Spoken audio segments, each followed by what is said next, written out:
तुम तो नहीं पहुंच गई थी कहीं उस तरफ, पता चले वहां से यहाँ ना आ रहे हो, ये वहां पहुंच गई हो। ये भी पहुंच गई थी उस पर। हाँ वो आपने दिखाया भी है, फिर वहाँ पर है। उस पार पहुंच गई हाँ, थी। ये उस पार पहुंच गई तैयार है। हुआ, फिर ये डिपोर्ट हो गया। देखिए अपना फोन ना कोई देना नहीं चाहता है, मुझसे भी कोई मांगेगा, आपसे कोई मांगेगा ना। हाँ, नहीं फोन देंगे, कोई अपना देना कोई नहीं चाहता, नहीं बहुत सारी चीजें उसमें होती हैं, पर्सनल चीजें, प्राइवेट चीजें कोई नहीं देना चाहता है। सर सीट शेयरिंग हो गई, फाइनलाइज हो गया, आप गए नहीं, अनाउंस हो गया, क्या करें हम? हमको रात को 2 बजे फोन आता है और बताया जाता है कि आप 6 सीटों पे चुनाव लड़ेंगे। ये क्या मतलब? भाई दोनों भाई अगर साथ में आ गए तो दोनों भाई अब आ गए भाई। अब आ गए, अब बताओ। मेरे ठीक सामने ओबी खड़ी थी, हमारी आज तक की ओबी थी वहां पर। बूम मेरे हाथ में था, माइक आज तक वाला, और हमारे सामने 5-6 लोग आए।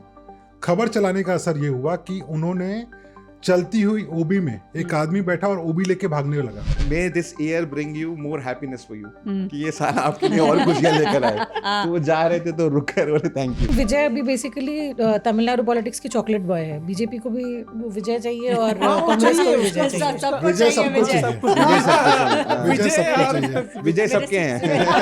साउथ के नीतीश कुमार बन गए क्या वो? किसी ने मुझे बताया कि भाई देश के हाईएस्ट पेड एक्टर है वो, शाहरुख खान से भी ज्यादा 300 करोड़ रुपए लेते हैं। 250 से 300 करोड़ रुपए के बीच में पैसे जीरो लेते हैं। कितने आते हैं इसमें? जब मैं ऐसे figures अरे मैं संबित पात्र नहीं हूँ। Reporters of air. आप लोग हमारे सामने आ चुके हैं। नमस्कार, सत श्री अकाल। मेरा नाम ऐश्वर्या पालीवाल है। आप लोग देख रहे हैं रिपोर्टर्स ऑफ एयर। ये हफ्ता बहुत ही एक्साइटिंग रहा है हम लोगों के लिए। हम सब जो कवर करते हैं, हम सब की बीट में बहुत कुछ हुआ है। हम आपको सारी कहानियां बताएंगे, लेकिन उससे पहले एक छोटी सी रिक्वेस्ट है। प्लीज़ आप रिपोर्टर्स ऑफ एयर को सब्सक्राइब कर सकते हैं आज तक रेडियो पर। आप हमें सुन भी सकते हैं आईफोन पर, आप हमें एप्पल पर सुन सकते हैं, आप हमें स्पॉटिफाई पर भी सुन सकते हैं। तो प्लीज़ सब्सक्राइब करें और हमें ज़रूर सुनें। पीयूष मिश्रा अपना मफलर ठीक करते हुए ये हमें बताएंगे कि भारतीय जनता पार्टी में अंदर खाने क्या क्या चल रहा है। एक बहुत बड़ी मीटिंग हुई राहुल गांधी की, जो उन्होंने हेलीपैड पर ही कर ली। एग्जैक्टली उसकी कहानी क्या है ये हमें इन हाउस आरजी बताएंगे, यानी कि राहुल गौतम। श्रेया हमारे साथ जुड़ रही हैं। श्रेया की जो पकड़ वेस्ट बंगाल और टीएमसी में है, बहुत कम लोगों की वैसी पकड़ है, और इस समय जो गर्मी हमें वहाँ महसूस हो रही है वेस्ट बंगाल में, वो यहाँ तक दिल्ली तक भी पता चल रही है। तो श्रेया वो सारी अंदर की कहानियाँ बताएंगी। बहुत सारे जो बड़े नेता हैं वो इनको अपना फ़ोन वोन दिखा के प्रूफ दे चुके हैं कि क्या चल रहा है। मुनीश पांडे जो हमारे नेशनल ब्यूरो हेड हैं, यानी कि हम सबके बॉस हैं, वो ईडी और सीबीआई की अंदर की कहानी के लंच मेन्यू तक क्या क्या डिस्कस हुआ वो हमें वो सब बताएंगे। क्योंकि बहुत बड़े एक्टर विजय इस बार दिल्ली आए थे, सीबीआई में लगभग 10 घंटे बैठे, बहुत सारी बातचीत हुई। तो वो सब हम आपको रिपोर्टर्स ऑफ एयर में बताएंगे। सबसे बड़ी कहानी जो आप लोगों ने भी अपने स्क्रीन्स पर देखी होगी और जो सुना होगा, वो है कि ईडी और दीदी, यानी कि जो वेस्ट बंगाल की चीफ मिनिस्टर है ममता बनर्जी, उनके बीच जो घमासान हुआ, वो लड़ाई अब कोर्ट में भी लड़ी जा रही है। तो शुरुआत करूंगी मुनीश आपसे कि एनफोर्समेंट डायरेक्टोरेट ऑफिसर्स पहुंचते हैं, एक जगह रेड चलती है। ये बहुत कम देखा जाता है कि चीफ मिनिस्टर उसी घर में पहुंच जाएं और बाहर निकलें खाली हाथ नहीं, दस्तावेज के साथ, और पूरा वीडियो बनता है। ईडी ने इस केस को अब कोर्ट के सामने रखा है और कहा है कि वो इंटरफेयर कर रही थी। तो इसका पूरा मामला क्या है? कर रही थी, नहीं कर रही थी? इंटरफेयर तो कर रही थी, और थी। वो खुद उनके वकील कपिल सिब्बल ने कल कोर्ट में माना भी कि इस बात से इनकार नहीं कर सकते हैं कि ममता बनर्जी वहाँ पर नहीं पहुँची थी। लेकिन होता क्या है कि पिछले कुछ सालों में जो देखा गया है कि वो राज्य जहाँ पे एनडीए की सरकार नहीं है, वहाँ पे जब ईडी या सीबीआई की कार्रवाई होती है तो वहाँ पर स्टेट गवर्नमेंट के थ्रू इंटरफेरेंस होता है। लेकिन इसके पहले हमने देखा है कि अगर ईडी की टीम वहाँ पर पहुँची है तो उनके ऊपर पथराव हो गया है। बीच में कोई असामाजिक तत्व आ गए, उन्होंने नारेबाजी की है। ये पहली बार इतिहास में ऐसा हुआ है कि कहीं पे कोई सेंट्रल एजेंसी की कार्रवाई हुई हो और वहाँ पर मुख्यमंत्री ना सिर्फ पहुँचती हैं, बल्कि मुख्यमंत्री पूरे लाओ लश्कर के साथ वहाँ पे पहुँची। वहाँ पे वेस्ट बंगाल पुलिस के डीजीपी, यानी कि जो पुलिस का मुखिया होता है पूरे राज्य का, वो वहाँ पर पहुँचते हैं। जो कलकत्ता के पुलिस कमिश्नर हैं वो वहाँ पर पहुँचते हैं, अपने बाकी पुलिस वालों के साथ पहुँचते हैं वहाँ पर, और देखते हैं कि जो वहाँ पर सारे दस्तावेज थे उसको लेकर ममता बनर्जी निकल जाती हैं। उसके वीडियोस भी आए हैं। लेकिन उसमें ना एक बड़ी दिलचस्प कहानी हुई, जो मेरी बातचीत हो रही थी ईडी के अधिकारियों से, क्योंकि हमारे लिए भी ये नया था, इसके पहले हमने कभी देखा नहीं कि ऐसा कुछ हुआ हो। तो मैंने जानने की कोशिश की कि हुआ क्या, और जब इस तरह की कार्रवाई कोई होती है तो उसमें ईडी में जो रैंकिंग होती है वो होता है इन्फोर्समेंट ऑफिसर, सबसे नीचे रैंक पे। उसके बाद होता है असिस्टेंट डायरेक्टर, फिर होता है डेप्यूटी डायरेक्टर, फिर होता है ज्वाइंट डायरेक्टर, और उसके बाद में additional director, special director, director. ये रैंकिंग है। जब कोई छापेमारी की कार्रवाई होती है तो उस छापेमारी की कार्रवाई में असिस्टेंट डायरेक्टर रैंक के ऑफिसर वहाँ पर पहुँचते हैं, यानी कि जूनियर रैंकिंग ऑफिसर होते हैं। उनकी उम्र जो होती है 30-32 साल, 35 साल इस तरह की होती है। तो इस मामले में जिस जगह पर ममता बनर्जी पहुंची थी, प्रतीक जैन का जो प्रीमाइसेस था, वहाँ पर 3 अधिकारी थे ईडी के, तीनों यंग थे। उन्होंने जो अपने साथ में पैरामिलिट्री की सिक्योरिटी ली थी, 5 वहाँ पे सीआरपीएफ के जवान थे। वहाँ पर छापेमारी की कार्रवाई शुरू होती है। थोड़ी देर में ईडी जब कोई छापेमारी की कार्रवाई करती है ना, वहाँ पे 2 विटनेस लेके जाती है, इंडिपेंडेंट विटनेस उसको बोलते हैं, पंच बोला जाता है जिसको हिंदी वो में। वहाँ रहते हैं जहाँ ये रेड वो हो रही ईडी है। अपनी टीम, ईडी की टीम के साथ ही वो ओके, आते हैं। और उसमें प्रोसेस ये होता है कि अगर आपने एक पेन भी वहाँ पर सीज किया हुआ है तो उस पेन को भी आप दिखाएंगे पंच में कि पंचनामा में, और पंच वहाँ पर साइन करेंगे कि हाँ जो 2 पेन है ये हमने सीज किया हुआ है। तो उनका काम ये होता है कि कल को अगर मामला कोर्ट में जाए तो कहीं ऐसा आरोप न लग जाए कि हमने ज़बरदस्ती को या तो सबूत ले लिए हैं, कुछ ऐसे सबूत ले लिए जिनको पंचनामा में दिखाया नहीं गया, या ऐसा ना हो कि कभी सबूत प्लांट कर दिए गए हों। पहले इस तरह के कई वाकये हुए हैं जहाँ पर आरोप लगे हुए हैं। तो वहाँ पर 3 ईडी के अधिकारी थे, 2 पंच वहाँ पर मौजूद थे पंचनामा में जो सब कुछ लिस्ट कर रहे थे, और उसके अलावा जो सिक्योरिटी उनको 5 सीआरपीएफ के जो जवान थे वो वहाँ पर थे। अभी ईडी ने कार्रवाई शुरू की अपनी, और थोड़ी देर बाद वहाँ पर मुख्यमंत्री ममता बनर्जी खुद धड़धड़ाते हुए वहाँ पर पहुँचती हैं। मुख्यमंत्री को जेड सिक्योरिटी मिली हुई है, तो उनकी टीम वहाँ पर पहुँचती है। पता चलता है पुलिस कमिश्नर को और डीजीपी को, वो भी वहाँ पर पहुँच जाते हैं। तो जो ईडी के अधिकारी थे उनका कहना था कि 3 हमारे जूनियर अधिकारी असिस्टेंट डायरेक्टर रैंक के, और उनके सामने 50-60 की तादाद में कोलकाता पुलिस के लोग, जेड सिक्योरिटी के लोग, और खुद डीजीपी और सीपी वहाँ पर बैठे हुए थे। और उन्होंने जो ईडी के आरोप हैं, उन्होंने कहा कि अगर अपने पंचनामा में आपने कुछ भी नोट किया तो अभी हम आपके खिलाफ में एफआईआर करेंगे और आपको गिरफ्तार कर लेंगे। तो जो अधिकारी हैं वो मुझे ये बता रहे थे कि स्थिति ऐसी बन गई थी कि आप एक घर के अंदर में आपको अबडक्ट कर लिया गया है, यानी कि आपका अपहरण हो चुका है।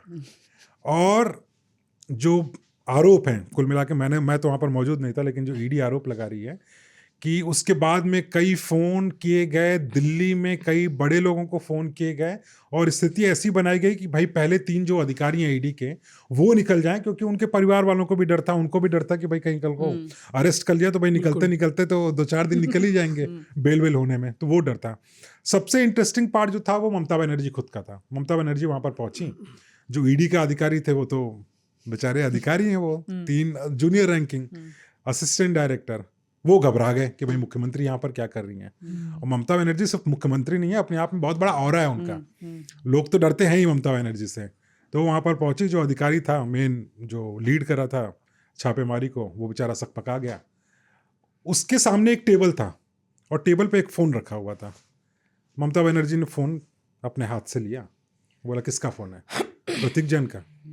अधिकारी ने बोला हाँ, ऐसे सर हिलाया, उन्होंने तुरंत लिया, अंदर डाला, वहाँ पे ख़त्म, खुद लेके चली गई वो। उसके बाद तो जो वहाँ पर स्थिति ऐसी थी कि ईडी वहाँ पर जो कार्रवाई होती है ना, ईडी वहाँ पर ऐसा नहीं था कि सब कुछ बटोर के लेके जाती।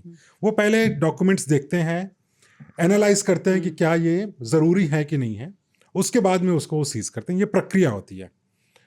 जो आरोप है वो अलग है, आरोप पे मैं बाद में आता हूँ। लेकिन ममता बनर्जी को जो वहाँ पे लगा कि अगर कोई फाइल पड़ी है जो कि उनके खिलाफ में इस्तेमाल होती है, सब कुछ उन्होंने अपने अधिकारियों के द्वारा उसको पकड़वाया, और पकड़वाने के बाद में सीधा उनकी गाड़ी में डंप किया गया, जिसके हमने विजुअल्स भी देखे हुए हैं। वो गाड़ी में डंप कर लिया। कई घंटे तक ममता बनर्जी वहाँ से चली गई, लेकिन पुलिस वाले वहाँ पर मौजूद थे। कई घंटे तक इसको लेके बहस होती रही कि क्या किया जाए आगे। ईडी अपनी कार्रवाई कुछ नहीं कर पाई, जो पंचनामा था उसमें एक शब्द नहीं लिखा हुआ है।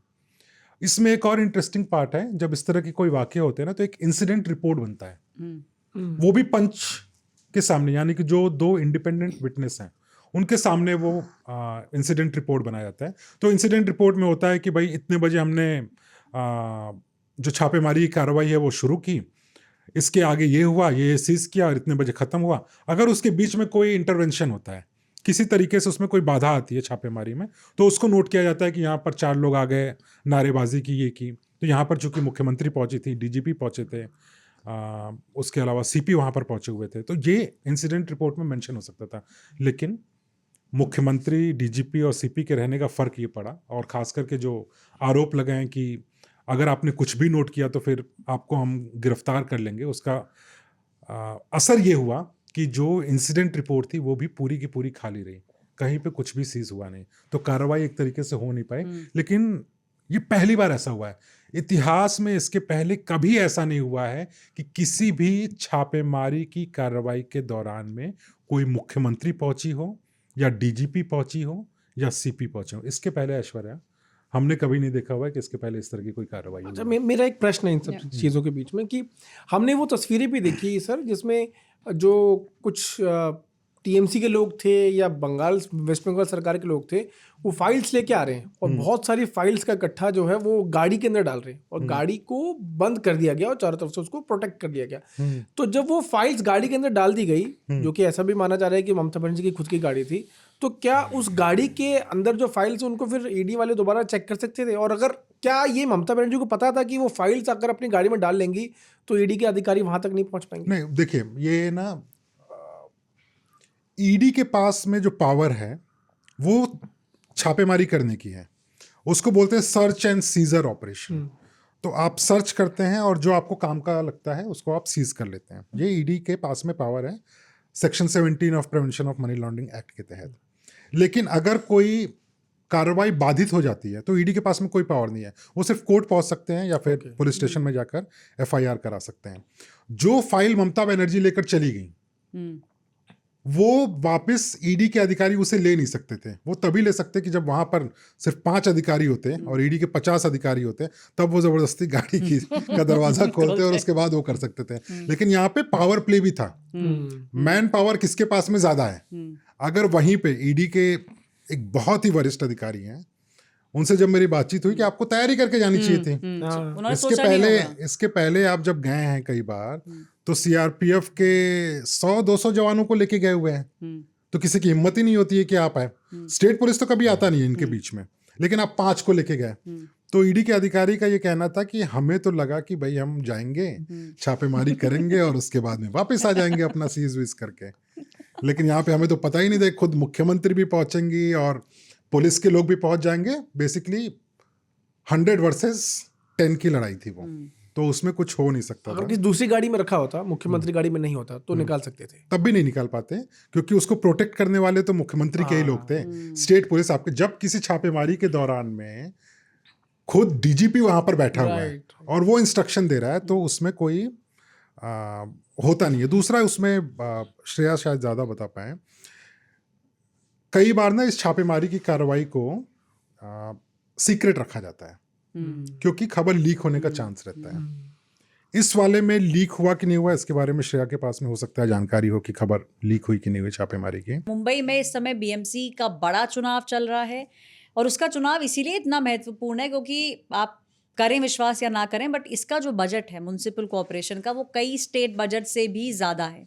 तो सारी पार्टियां जो हैं वो आँख गड़ा के रखती हैं, और ठाकरे परिवार के लिए तो खासतौर से ये बहुत बड़ा चुनाव है। उसकी भी हम बातचीत करेंगे कि एग्जैक्टली चल क्या रहा है और क्या इस बार बाजीगर भारतीय जनता पार्टी बनने वाली है। उसके पहले हम आएंगे श्रेया पे। हमने देखा, मुनीश ने भी बोला कि तुमको इतनी नॉलेज है, जानकारी है। श्रेया, क्या वाकई में टीएमसी के लोगों को पता चल गया था इस टाइप की रेड होने वाली है? क्योंकि ये सही कह रहे हैं मुनीश के अनप्रेसिडेंटेड है ये, और ऑफिसर्स भी जब खुद नहीं एक्सपेक्ट कर रहे थे कि चीफ मिनिस्टर खुद आ जाएंगी और सामने सामने फ़ोन उठा के रख रही हैं, तो मतलब उन्हें कहीं से तो कॉन्फिडेंस था कि हाँ भाई वो ये सब कर ले जाएंगी। अनप्रेसिडेंटेड नहीं है, क्योंकि 2019 में भी ममता बनर्जी और उनकी जो पूरी अपैरेटस थी, जब उनके फेवरेट राजीव कुमार के ऊपर सीबीआई के एक्शन करने के लिए पहुंची थी, तो खुद तो नहीं गई थी लेकिन अपना अपैरेटस उन्होंने लगा दिया था। जहाँ तक बात है लीक की, तो ये मुनीश भी शायद बता पाएंगे, जब ईडी या फिर ऐसे कोई एजेंसीज रेड मारने जाती है तो सुबह एक कॉल वो लोग करके इंटीमेट करते हैं कि ऐसे वो रेड मारने जाएंगे, और उसी कॉल के दौरान जहाँ तक मुझे इन्फॉर्मेशन है भीतर खाने की, वो इन्फॉर्मेशन लीक हुई थी। और उसको किया कॉल बेसिकली किया जाता है, जैसे आपको सीआरपीएफ की सिक्योरिटी मंगानी पड़ेगी ना, उस समय सीआरपीएफ के लोगों को इन्फॉर्म किया जाता है कि हम लोग छापेमारी की कार्रवाई करेंगे, और उसमें भी कई बार ये होता है कि हर एक टीम को, जैसे 10 जगह छापेमारी थी, उसमें से 6 वेस्ट बंगाल में थी, तो जो 6 टीमें वेस्ट बंगाल में गईं, उस 6 टीमों को हेड करने वाले 6 अधिकारी होते हैं ईडी के। तो उनमें से भी अगर कई बार लगता है लीक होने की संभावना है, तो एक गलत मेमो उनको फर्जी मेमो बना के दिया जाता है। खुद ईडी के अधिकारी अपने ही अधिकारियों को फर्जी मेमो देते हैं, ठीक है, कि ये जो छापेमारी है ना, ये फलाना केस में है, ठीक है, ठीक है। आप सही केस नंबर नहीं डालते हो। लेकिन ये कुछ केसेस में, जो मैं पहले बात कर रहा था, कि ये अधिकारी तो अधिकारी डिपेंड करता है कि कौन किस तरीके की स्ट्रेटजी अपनाता है।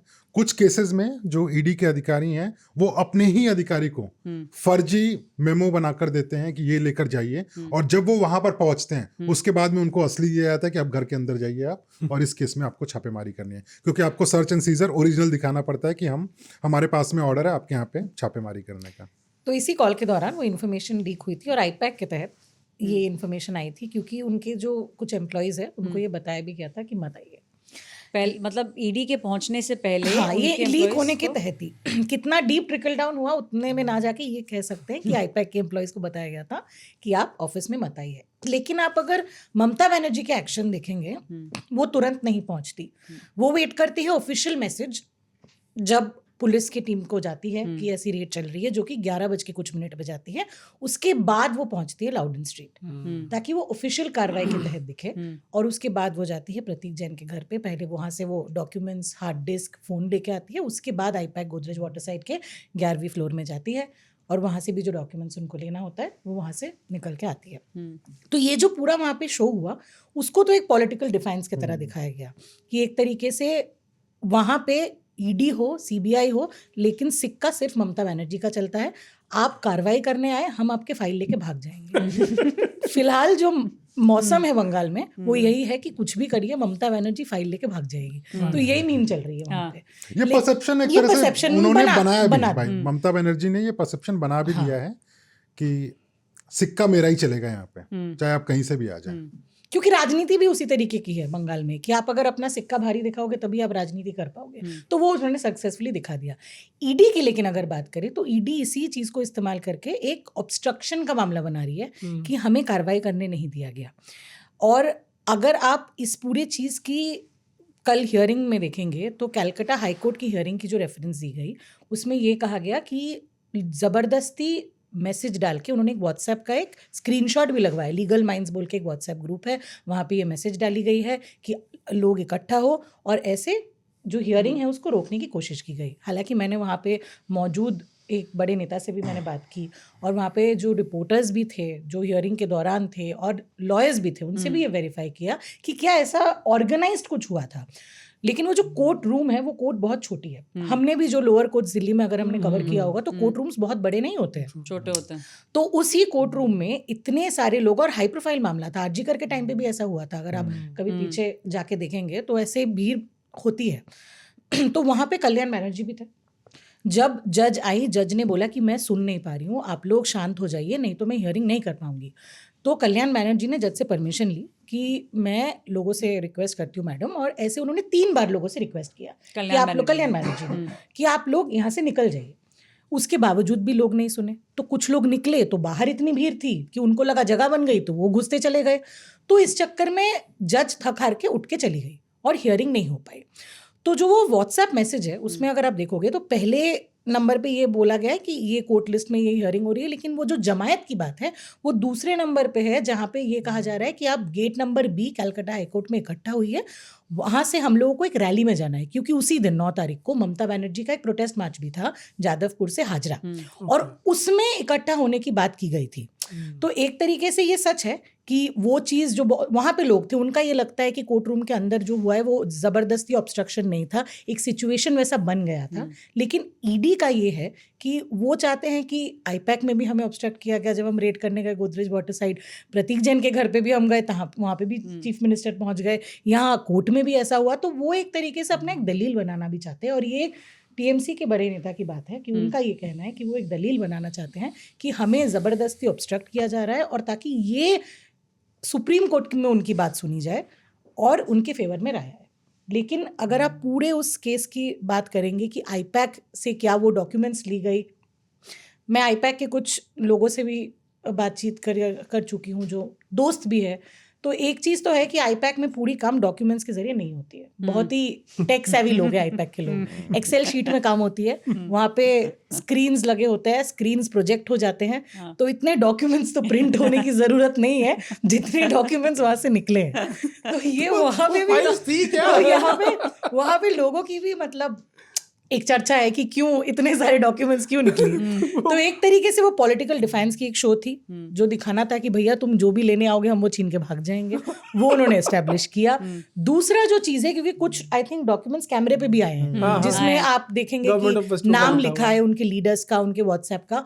तो देखिए आईपैक एक एंटिटी है जो 6 साल से तृणमूल कांग्रेस के साथ काम कर रही है, तो वो एक तृणमूल कांग्रेस आईपैक की क्लाइंट है, तो उनको जब पैसा भी लेना होता है उनको बिल तो देना होता है।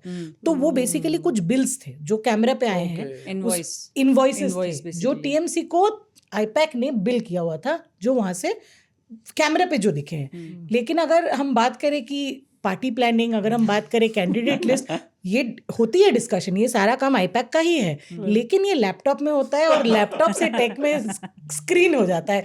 तो उसमें हार्ड डिस्क और फोन तो मैं मान सकती हूँ, क्योंकि प्रतीक जैन 6 साल से बंगाल चैप्टर वही देख रहे हैं, क्योंकि आईपैक में सिर्फ एक डायरेक्टर नहीं है, आईपैक में 3 डायरेक्टर है, फाउंडर डायरेक्टर अभी प्रेजेंट। वहाँ पे ऋषिराज सिंह भी है, विनेश चंदेल भी है और प्रतीक जैन भी है। उसके बावजूद भी प्रतीक जैन के घर ही क्यों पहुंची ईडी? क्योंकि लोगों को लगता है कि प्रशांत किशोर के हटने के बाद शायद प्रतीक जैन बंगाल के फेस बने। ये बात नहीं है। इसके पहले भी 2021 के भी चुनाव में प्रतीक ही मेन कैरेक्टर थे बंगाल इलेक्शन में, और एक लौता वही है जो इतने क्लोजली बंगाल के सारे नेताओं के साथ बात किए हैं, मिले हैं। तो आज अगर हम कैंडिडेट लिस्ट की बात कर रहे हैं तो चुनाव का माहौल है, डिफ्लेक्शन भी अभी हो रहे हैं, लोग इधर से उधर जा रहे हैं, तो प्रतीक जैन शायद बीजेपी के भी कुछ नेताओं से बात कर रहे हैं। तो ये डर भी है। जो टीएमसी के भीतर खाने की बात है, उनका ये कहना है कि उनका फ़ोन लेने का कारण ये भी है कि भैया हम भी तो बात कर ही रहे हैं ना उन्हीं के लोगों से, तो वो डेटा लीक ना हो जाए, तो इसीलिए अब फ़ोन भी छीना गया। तो जस्टिफिकेशन उनके तरफ से है। वो ये बेसिकली कह रहे हैं कि ऐसा भी हो सकता है कि बीजेपी पोच करने की कोशिश कर रही हो, या बीजेपी टीएमसी पोच करने की कोशिश कर रही हो बीजेपी वालों को, या बीजेपी के कुछ लोग खुद से आगे बढ़ के कह रहे हो कि हमें टीएमसी ज्वाइन करनी है। तो ये उस फ़ोन पे पॉसिबिलिटी थी कि ऐसा कुछ मिल सकता था। बिल्कुल, इसीलिए वो देखिए अपना फोन ना कोई देना नहीं चाहता है, मुझसे भी कोई मांगेगा, आपसे कोई मांगेगा ना, फोन कोई अपना देना नहीं चाहता। तो बहुत सारी चीजें उसमें होती हैं, पर्सनल चीजें, प्राइवेट चीजें कोई नहीं देना चाहता है। लेकिन मुझे इस पूरे झगड़े में जो हुआ है ना वेस्ट बंगाल में, मुझे लगता है कि इसमें बलि का बकरा कोई बनेगा ना तो आईपैक ही बनने वाला है और प्रतीक जैन बनने वाला है। बाकी ममता निकल जाएंगी, ईडी अपना काम बाद में भी करती रहेगी, लेकिन अगर कोई फंसेगा उसमें अनफॉर्चुनेटली वो आईपैक और प्रतीक जैन ही होंगे। एक चीज़ और जो हमने देखी वेस्ट बंगाल को लेके, देखिए कल देर रात जो एक मैसेज गिरता है कमीशन की तरफ से, वो ये है कि जो उन्होंने objections and claims and objections है उसकी डेट को एक्सटेंड कर दिया है, वो 19 जनवरी तक अब आप क्लेम्स एंड ऑब्जेक्शंस फाइल कर सकते हो। हमने देखा है कि कैसे कमीशन डेट पे डेट बढ़ाता गया है। तो क्या ग्राउंड पे श्रेया उतनी ही सख्ती है जितना हमें दिल्ली में नज़र आ रहा है कि भाई कहा यह जा रहा है कि for the cleanest electoral roll SIR किया जा रहा है, फिर लोगों को कहा जा रहा है आप क्लेम्स एंड ऑब्जेक्शंस भी भरिए। अब वेस्ट बंगाल के अंदर तो लड़ाई भयंकर है, जो गर्मा गर्मी जो बहस हुई कमीशन के अंदर, TMC के 10 लोग पहुंचे थे versus election commission including the CEC Gyanesh Kumar. तो क्या उतना ही क्लीन रोल बन रहा है? देखिए इसमें ना मैं 2 चीज़ बताऊंगी, एक तो सिचुएशन बताऊंगी जो अभी माहौल क्या है, और एक बहुत अच्छी कहानी है वो बताऊंगी कि कहानी क्लीन है। पहली तो जो सिचुएशन है वो ऐसा है कि बंगाल में बीजेपी, और ये पीयूष शायद अफर्म करेंगे मेरे साथ, कि BLAs तक नहीं दे पा रहे वहाँ पे ये दिक्कत तो है क्योंकि भय का माहौल है। आज BLA बन के तुम काम कर लोगे, कल चुनाव के बाद जीतने के बाद तुम कहाँ पिटोगे किसी को नहीं पता। और तो अच्छा इसीलिए खासा पिटोगे। तो ये कहानी, ये श्रेया जो तुमने बोला ना, ये दोनों एक इंसिडेंट के गवाह हैं। राहुल गौतम अभी शो शुरू होने से पहले बता चुके हैं, तो वो उस पर भी आएंगे कि कैसे कहीं ये बचे, कहीं इनको डर भी लगा। दोनों एक साथ एक जगह पहुंचे थे वेस्ट बंगाल के अंदर ही। तो वो कहानी तुम्हारी कहानी के बाद तो BLAs भी नहीं दे पा रहे हैं, सच बात है। और आप एक सिस्टम की बात समझिए, BLOs कौन होते हैं? BLOs टीचर्स होते हैं, प्राइमरी टीचर्स, ICDS वाले होते हैं। तृणमूल की जो यूनियन है हर जगह वो बहुत स्ट्रांग है, बहुत हैवी है और बहुत हाई हैवी कार्डर स्ट्रेंथ पार्टी है। तो अभी जो माहौल ऐसा बना हुआ है कि एक तो लोग भी और BLOs भी बहुत परेशान है क्योंकि हर दिन रूल्स बदल रही है। कल कहा गया कि माध्यमिक का जो आपका डॉक्यूमेंट है उसको हम बर्थ सर्टिफिकेट नहीं मानेंगे। तो ऐसे जो बदलती रूल्स हो रही है उससे BLOs परेशान इतने ज़्यादा है कि इस परेशानी के इस्तेमाल वहाँ पे जो यूनियन है वो कर रही है।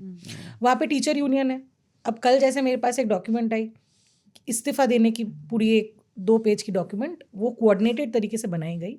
वो उतने सारे BLOs को डिस्ट्रीब्यूट किया गया और बोला गया कि भैया आप रिज़ाइन कर दो। ये TMC ने बनवाई है? ये वहाँ के जो यूनियन है, अब आप वो एफिलिएटेड यूनियन है, टीचर्स की यूनियन है, वो पार्टी के साथ ही, पार्टी के लिए ही काम करते हैं। तृणमूल कांग्रेस में यूनियन ऐसा ही है जो लेफ्ट में था। अच्छा। टोल टैक्स वाले का भी यूनियन है वहाँ पे, अस्पताल वाले का भी यूनियन है, टीचर का भी यूनियन है, हर किसी का यूनियन है। तो वहीं पे मुर्शिदाबाद में एक जगह है शमशेरगंज, वहाँ पे ऐसे डॉक्यूमेंट्स बनाए गए और 200 BLO ने एक साथ रेजिग्नेशन दे दी। ये एक जगह की बात नहीं है। उससे एक दिन पहले फराक्का में एक BDO ऑफिस तोड़फोड़ हुई, ऐसे ही जब रेजिग्नेशन होने की बात हुई, FIR हुई है उसमें। तो उससे FIR भी हुई है, उसमें 4 लोग गिरफ्तार भी हुए हैं। तो ऐसे जगह जगह BLOs रिजाइन कर रहे हैं। एक तरफ आपको हियरिंग खत्म करनी है, 33 लाख के ज्यादा हियरिंग अभी खत्म होनी है और अगर मैं गलत नहीं हूँ तो 19 तारीख तक 19 तारीख तक एक्सटेंड किया। लगता नहीं है कि 33 लाख 19 तक होना पॉसिबल है क्योंकि BLOs अगर इतने रिजाइन करेंगे तो काम कैसे होगा। तो इसीलिए वहाँ पे जो काम है SIR का वो अभी तो फिलहाल बहुत ज़्यादा डिस्कनेक्टेड है, रुकी हुई है। और BJP के भी कुछ लोग हैं जिनका ये मानना है कि SIR के जो प्रक्रिया है उसमें वो बैकफुट पे है। हाँ, ये सच है। एक सवाल ऐश्वर्या मैं आपसे पूछना चाहूँगा कि जो SIR की प्रक्रिया चल रही है, अलग अलग तरीके की रिपोर्ट आती हैं और वो भी ऐसा लगता है कि स्टेट में किसकी सरकार है उसके ऊपर प्रक्रिया बहुत ज़्यादा डिपेंड कर रही है। अगर BJP की सरकार है तो स्मूथली हो जा रहा है, बहुत कम शोर शराबा होता है। विपक्ष का है तो ज़्यादा है। BMC के जो चुनाव हुए उसके बाद में कई सारी ऐसी रिपोर्ट्स आई और हमने कई जगह सोशल मीडिया पे भी देखा जहाँ पे लोग ये क्लेम कर रहे हैं, और बड़े बड़े लोग, ऐसा नहीं कि वो पढ़े लिखे नहीं हैं या फिर सिर्फ वोटर मात्र हैं, कई सारे लोग थे जो कि अपने 60s में थे, ज़िंदगी भर उन्होंने वोट किया हुआ है। और जब वो अपने सेंटर में पहुंचे तो उन्होंने कहा कि भाई इंटरनेट पे हमें कुछ दिखा रहा था और हम पहुंचे तो फिर हमारा वोट कटा हुआ है।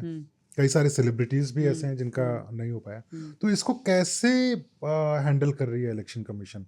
क्योंकि जो इस तरीके के एलिगेशन है वो तो आपकी चुनाव की प्रक्रिया पर सवाल खड़े ही करते हैं, खासकर के बॉम्बे जैसी सिटी में, मुंबई जैसी सिटी में, जहाँ पर ये सारी चीज़ें तो एकदम इस तरीके की होनी चाहिए कि किसी को परेशानी ना हो। तो SIR की प्रक्रिया के बाद में मतलब क्या हो रहा है? ये आइडिया तो यही था SIR का कि आपको सबसे क्लीन जो रोल है, क्योंकि पहले जो वेरिफिकेशन होता था उसमें वो घर घर नहीं जाते थे। SIR को जो स्पेशल इंटेंसिव रिवीजन बोला गया उसका एक यही रीज़न है कि वो BLO तब तक आपके घर आता रहेगा जब तक कि उसको पूरी डिटेल नहीं मिल जाएगी। आप एक बार घर नहीं हो सकते हैं, 2 बार नहीं हो सकते हैं, भाई तीसरी चौथी बार तो आप होंगे घर पे। तो कोशिश ये है कि उस घर में उतने ही लोग रह रहे हैं या नहीं रह रहे हैं। इसमें देखिए कमीशन का बड़ा इंटरेस्टिंग टेक है। कमीशन का ये कहना है कि हम तो इतने स्टेट्स में कर रहे हैं, जो आपने बोला कि जिसकी सरकार है उस पर बहुत डिपेंड करता है, तो हमें वेस्ट बंगाल में ही इतनी दिक्कत क्यों हो रही है? अब जो यूनियन वाली बात श्रेया ने बोली, ऐसे यूनियंस बाकी स्टेट्स में तो है नहीं कि आप बकायदा आप एक फॉर्म भर के भेज रहे हैं BLO को कि भाई आप रिजाइन करिए। BLO ने कर दिया रिजाइन। BLO अगर रिजाइन करते हैं तो उसमें इलेक्शन कमीशन के हाथ बंधे हैं। वो आपको नया तो दे सकता है BLO, बट वो आपको टाइम बाउंड मैनर के अंदर करना पड़ेगा। तो स्टेट की तरफ से जब रेजिस्टेंस आती है तो कमीशन के लिए ये डिफ़िकल्टी होती है। कमीशन ने ये भांप लिया था कि one of the most difficult states West Bengal होने वाला है, लेकिन शायद ये नहीं भापा था कि इतना मुश्किल हो जाएगा कि आप SIR की जो प्रक्रिया है उसको पूरा करें। यही रीज़न है कि बार बार वो बोलते हैं कि भाई दूसरी तरफ वालों को भी बोल रहे हैं वो कि आप लोग ये कोशिश करिए कि आपके जो एजेंट्स हैं वो भी वहाँ पर मौजूद रहें जब इस तरीके की क्लीन प्रक्रिया की वो लोग कोशिश कर रहे हों। तो डिफ़िकल्ट तो बहुत ज़्यादा हो गया है, लेकिन विपक्ष स्टेट्स के अंदर बहुत ज़्यादा डिफ़िकल्ट कमीशन के लिए ये चीज़ है। और ये जस्टिफाई करना अभी उनके लिए थोड़ा सा मुश्किल हो रहा है कि अगर आप पहुंच रहे हो और तब आपका नाम कटा है तो फिर आप क्या कर सकते हो, बिकॉज ये पूरा जो ओनस है ये आप सिटीजन पे तो नहीं डाल सकते। अगर आप नेट पे देख के जा रहे हैं तो ये एक लैग है जो इनको फुलफिल करना पड़ेगा। और रूल्स भी हर स्टेट के लिए यूनिफॉर्म नहीं है। जो रूल्स भी बदलते रूल्स है, जो मेन कारण है लोगों में गुस्से का कि आप हर दिन रूल्स बदल रहे हो, तो वो भी एक बहुत ज्यादा मतलब एक पॉलिटिकल इशू बन गई है बंगाल में। इतना डर की बात होगी जो आपने सवाल उठाया BLOs वाला। कल हम मिले एक बहुत बड़े नेता है बीजेपी के, वो दिल्ली आए हुए थे किसी काम से। उन्होंने बताया कि वहाँ पे ऐसी स्थिति हो गई है कि TMC के नेता BLOs पे इतना प्रेशर बना रहे हैं कि जो ड्राफ्ट पब्लिश किया गया है SIR का, उसमें जो लोग मर गए हैं उनका नाम हटाया गया है, तो BLOs पे प्रेशर बनाया जा रहा है कि जो फाइनल ड्राफ्ट आएगा तो जो लोग मर गए उनका नाम भी उसमें ऐड करिए। और इसीलिए उन्होंने ये बात बताई हमको कि एक वहाँ पर जो BLO हैं उन्होंने आत्महत्या कर ली, क्योंकि उनके ऊपर इतना प्रेशर वहाँ के काउंसिलर ने बनाया कि आप उनका नाम, जो मृत लोग हैं उनका नाम उसमें ऐड करिए, और प्रेशर की वजह से उनको आत्महत्या करनी पड़ेगी। तो आप समझ सकते हैं कि किस तरह की स्थिति में वहाँ पर BLOs भी काम कर रहे हैं। इसका मतलब यही है कि ये वाली जो है, ये मैं मेरी जो कहानी है उस पे आऊंगी कि ये सब तो है, लेकिन उसके अलावा जो सिस्टम है वो सिस्टम भी कितना फुल प्रूफ है उसमें भी थोड़ा डाउट इसलिए है क्योंकि पिछले साल मैं बंगाल गई थी नवंबर के महीने में एक स्टोरी करने के लिए इलीगल क्रॉस बॉर्डर इमिग्रेशन पे कूच बिहार बंगाल में। तो वहाँ पे ऑब्वियसली जब आप ऐसे स्टोरीज करने जाते हो तो आप इलीगल इमिग्रेशन कैसे होता है, क्या सच में वहाँ पे इलीगल इमिग्रेंट्स रहते हैं, आप पहले वही समझना चाहते हो। तो लोकल इंटेलिजेंस से बात करते हो, मिलिट्री इंटेलिजेंस भी होती है। तो एक बंदा था जिसका नाम बार बार आ रहा था, जिसका नाम था फारूक व्यापारी। ठीक है, बड़ा इंटरेस्टिंग कैरेक्टर है। तो वहाँ पे जो लोकल इंटेलिजेंस है उसका ये कहना था कि ये आदमी 10 साल पहले बांग्लादेश से इलीगली आया, और इलीगली इसलिए आया क्योंकि उसने वहाँ पे एक मर्डर किया था। वो अंसर बाहिनी बोल के एक ऑक्सिलरी पैरामिलिट्री फोर्स है बांग्लादेश में जो विलेज डिफेंडर्स ऐसे तौर पे काम करती है। तो वो उसमें काम करता था बांग्लादेश में, और वो कूच बिहार के दिनहाटा में आया, और वहाँ पे नागोरेर बारी बोल के एक इलाका है, चौधरी हाट। गूगल मैप पे अगर आप सर्च करोगे तो आपको समझ में आ जाएगा कितना पोरस है। यहाँ मान लीजिए बॉर्डर है और यहाँ पे ये श्रेय, ये कैसे होता है? क्या है वाकई में इतना पोरस है कि मतलब ब्लैक ये जो है ये बांग्लादेश है और ये इतना ही पोरस है क्योंकि वो इलाका ज्योग्राफी वैसा है। वहाँ पे नदी अपना तट बदलती है, तो कभी कभी आपका जो इलाका है वो ज्योग्राफी बदल जाती है, आइलैंड्स, शोर आइलैंड्स बन जाते हैं। तो ज्योग्राफी ऐसा है कि मुसीबत तो है, तो उसी ज्योग्राफी का इस्तेमाल लोग करते हैं ऐसी जगहों पे इलीगली आने की। तो ये जो बंदा है इसकी बात मैं कर रही हूँ, तो इनसे मैं मिली थी, और उस दौरान ऑब्वियसली खूनी से तो मिलना पड़ता है जब आप ऐसे स्टोरीज भी करते हो तो जब तो अब ये सारे एलिगेशंस थे, लेकिन आपको फिर भी जब मिलना होता है तो आप डायरेक्टली जाके ये सब बात तो नहीं कर पाओगे। तो हमने बात की कि हम दिल्ली से आए हैं, और ये जो क्रिमिनल्स हैं ना, इनका शौक होता है कि इनको फेमस होना है। तो आजकल इनका फेमस होने का दूसरा तरीका है इंस्टाग्राम पे रील्स बनाना। तो मैंने उसी लूप होल का इस्तेमाल किया, तो मैंने बोला चलिए हम आपके साथ रील बनाएंगे। तो हमने फर्जी रील बनाने की एक्टिंग भी की, तो इसमें उनके साथ दोस्ती भी हो गई मेरी। तो ये अपने घर भी लेके गए, और वहाँ पे इन्होंने फाइनली मुझे बताई कहानी कि कैसे इलीगली ये लोग क्रॉस करवाते हैं। और फॉग का जो इस्तेमाल होता है, ठंड जो विंटर का समय होता है वो बेस्ट होता है, कोहरा जब होता है कोहरा होता है उसमें। दूसरा समय होता है जब कई इलेक्शन के कारण BSF की पोस्टिंग कहीं और होती है। जब मैं नवंबर में पिछले साल गई थी तब इलेक्शन का ही माहौल था, तो मतलब वहाँ बॉर्डर सिक्योरिटी कम हो जाती है, तो स्किम हो जाती है। तो वो उनको पता चल जाता है कि ये इतने फीट से वो बढ़ के अभी 4 फीट हो गई है, तो उस लूप होल का हम इस्तेमाल करके क्रॉस कर लेंगे। तो इन्हीं सारी इंटेलिजेंस का ये लोग भी इस्तेमाल करते हैं। तो वो था, उसने मुझे बताया कि ठीक है मैं आपको ठंड में लेके चलूँगा, आप आइए और मैं दिखाऊंगा आपको कैसे इन्फिल्ट्रेट करना है। तो हमें थोड़ा इंतजार करना था, और आई थिंक मुनीश को भी पता है, उस टाइम पे मुनीश के साथ मेरी रेगुलर बात होती थी इसके मामले में। तुम तो नहीं पहुंच गई थी कहीं उस तरफ? पता चले वहां से यहाँ ना आ रहे हो, ये वहां पहुंच गई हो। ये भी पहुंच गई थी उस पर। हाँ, वो आपने दिखाया भी है, वहाँ पर उस पार पहुंच गई थी, उस पार पहुंच गई। तैयार हुआ, फिर ये डिपोर्ट हो गया। तो वहाँ पे हमने उस बंदे के लिए तो मैंने इंतजार किया नहीं, क्योंकि दूसरे तरीके से वो स्टोरी हो गई और हम वापस आ गए। लेकिन अभी ये पता चला है कि उस बंदे के खिलाफ लोकली ERO के पास कंप्लेन गई है कि ये इलीगल बांग्लादेशी इमिग्रेंट है। ये वहाँ पे एक लोकल बंदा है जिसका नाम है खाइबर व्यापारी, उसका नाम और डॉक्यूमेंट्स फॉर्ज करके उसको बाप दिखा के वहाँ पे वो रहता है। यहाँ तक कि उसने इंडिपेंडेंट चुनाव भी लड़ लिया है चुनाव भी लड़ रहा है। पंचायत की चुनाव भी लड़ चुका है वो। हाँ। और यहाँ पे भी एंटी सोशल एलिमेंट का जीत काम गया था। करता है। जीत गया। जीता नहीं है, लेकिन उसका मन तो है उसका। और आर्म स्मगलर भी है, उसकी कई केसेस भी है। कुल मिला के अभी भी Well anti social qualified. Element नहीं है। ये अच्छा तो इसीलिए जो लोकल है ना वो बहुत गुस्से में है। तो उन्होंने जो, और ये लोकल्स में वहाँ के लोकल मुस्लिम्स है, उन्होंने कंप्लेन किया है यहाँ Complain इसके पे ERO against, पे हाँ। कि ये इनके खिलाफ आप देखिए। उनका एक फोटो भी इन्होंने सबमिट किया, अंसर बाइनी का जो बांग्लादेश पैरामिलिट्री फोर्स के फोटो में उनका तस्वीर भी सबमिट किया है और कही है कि इनके खिलाफ एक्शन लीजिए। उसके बावजूद भी अब तक कुछ एक्शन नहीं हुआ है। उसने अपना एनुमरेशन फॉर्म भी सबमिट कर दिया और आज भी वो उसी गाँव में रह रहा है। As a voter. तो मतलब इसमें तो क्वेश्चन खड़ा हो रहा है कि जो SIR की बात हम कर रहे हैं, अगर उसको ऐसे कुछ एलिमेंट्स फायदा हो वोट रहा है? कर रहे हैं फायदा हो और रहा है? चुनाव में खड़े हो रहे हैं, हार गया वो बात अलग है, लेकिन अगर आप वहां तक पहुंचे हैं। बंगाल में ये कहानियां सिर्फ कहानियां नहीं होती सबसे है। इंटरेस्टिंग बात तो ये है कि श्रेया कैसे बांग्लादेश गई और वहां से वापस कैसे आई। 2 मिनट में अगर आप बता दो गई कैसे और एंट्री हुई तो कैसे एंट्री हुई कैसे वो- ये चीज पूरा पीयूष वीडियो पे शूट हाँ, किया था। ये शूट है। और हमारे स्टोरी करने के पीछे जो श्रेया ने स्टोरी की थी, इसके पीछे का मकसद यही था कि बॉर्डर किस तरह से पोरस है और जो एंटी सोशल एलिमेंट है वो किस तरीके से वहाँ से स्मगल किए जा रहे हैं। वहाँ पे ह्यूमन ट्रेडिंग हो रही है, काउ स्मगलिंग होती है, ड्रग्स की स्मगलिंग होती है, बहुत सारे गैरकानूनी काम उसी बॉर्डर के थ्रू होते हैं। तो वही हमारे स्टोरी का मकसद था जो श्रेया ने किया था, और ये गई थी, पार किया था इसने और पार करके वापस आई थी। लेकिन coming back to this story जो अभी श्रेया ने बताया है, देखिए एक चीज़ तो इससे ये भी समझ में आ रही है कि अगर SIR की प्रक्रिया को सही तरीके से इम्प्लीमेंट किया जाए तो आपका इलेक्टोरल रोल जो है कम से कम वो अपने प्योरेस्ट फॉर्म में आ जाएगा। इस तरह के असामाजिक तत्व हैं, या जो अगर कोई बांग्लादेश से इधर आया हुआ है किसी भी देश से, इधर गलत तरीके से रह रहा है, कम से कम वो आइडेंटिफाई तो हो जाएगा। लेकिन अगर ये सही तरीके से होता है तो उसके पीछे, उसके बीच में अगर राज्य सरकार और EC के बीच में पॉलिटिक्स होता रहेगा तब मुझे लगता है कभी नहीं हो पाएगा, आप कितनी भी कोशिश कर लें। पॉलिटिक्स तो मुझे लगता है कि ये चलती रहेगी। अब टाइम है कि हम दोबारा से ये थोड़ी सी चाय पी लें और छोटा सा एक ब्रेक ले लें, लेकिन आप लोग प्लीज़ हमें सब्सक्राइब ज़रूर करें आज तक रेडियो पर।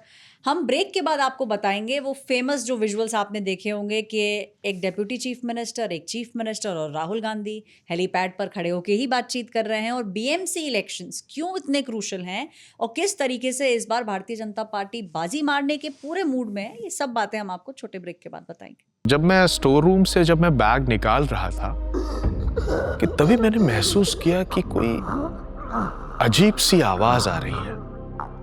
मैंने खिड़की के पास गया मैं, क्योंकि खिड़की के जरिए आवाज एक दूसरे तक आती है शाफ्ट के थ्रू।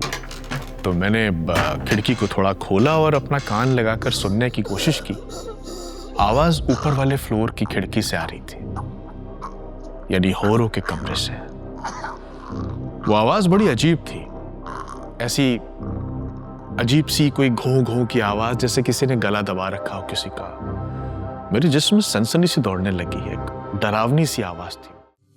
पूरी कहानी के लिए देखिए हमारा शो स्टोरी बॉक्स आज तक रेडियो के YouTube पर, या फिर सुने Spotify, Apple Podcast और Amazon Music पर। चलिए, चाय हम सब पी चुके हैं, हम तैयार हैं सेकंड राउंड के लिए।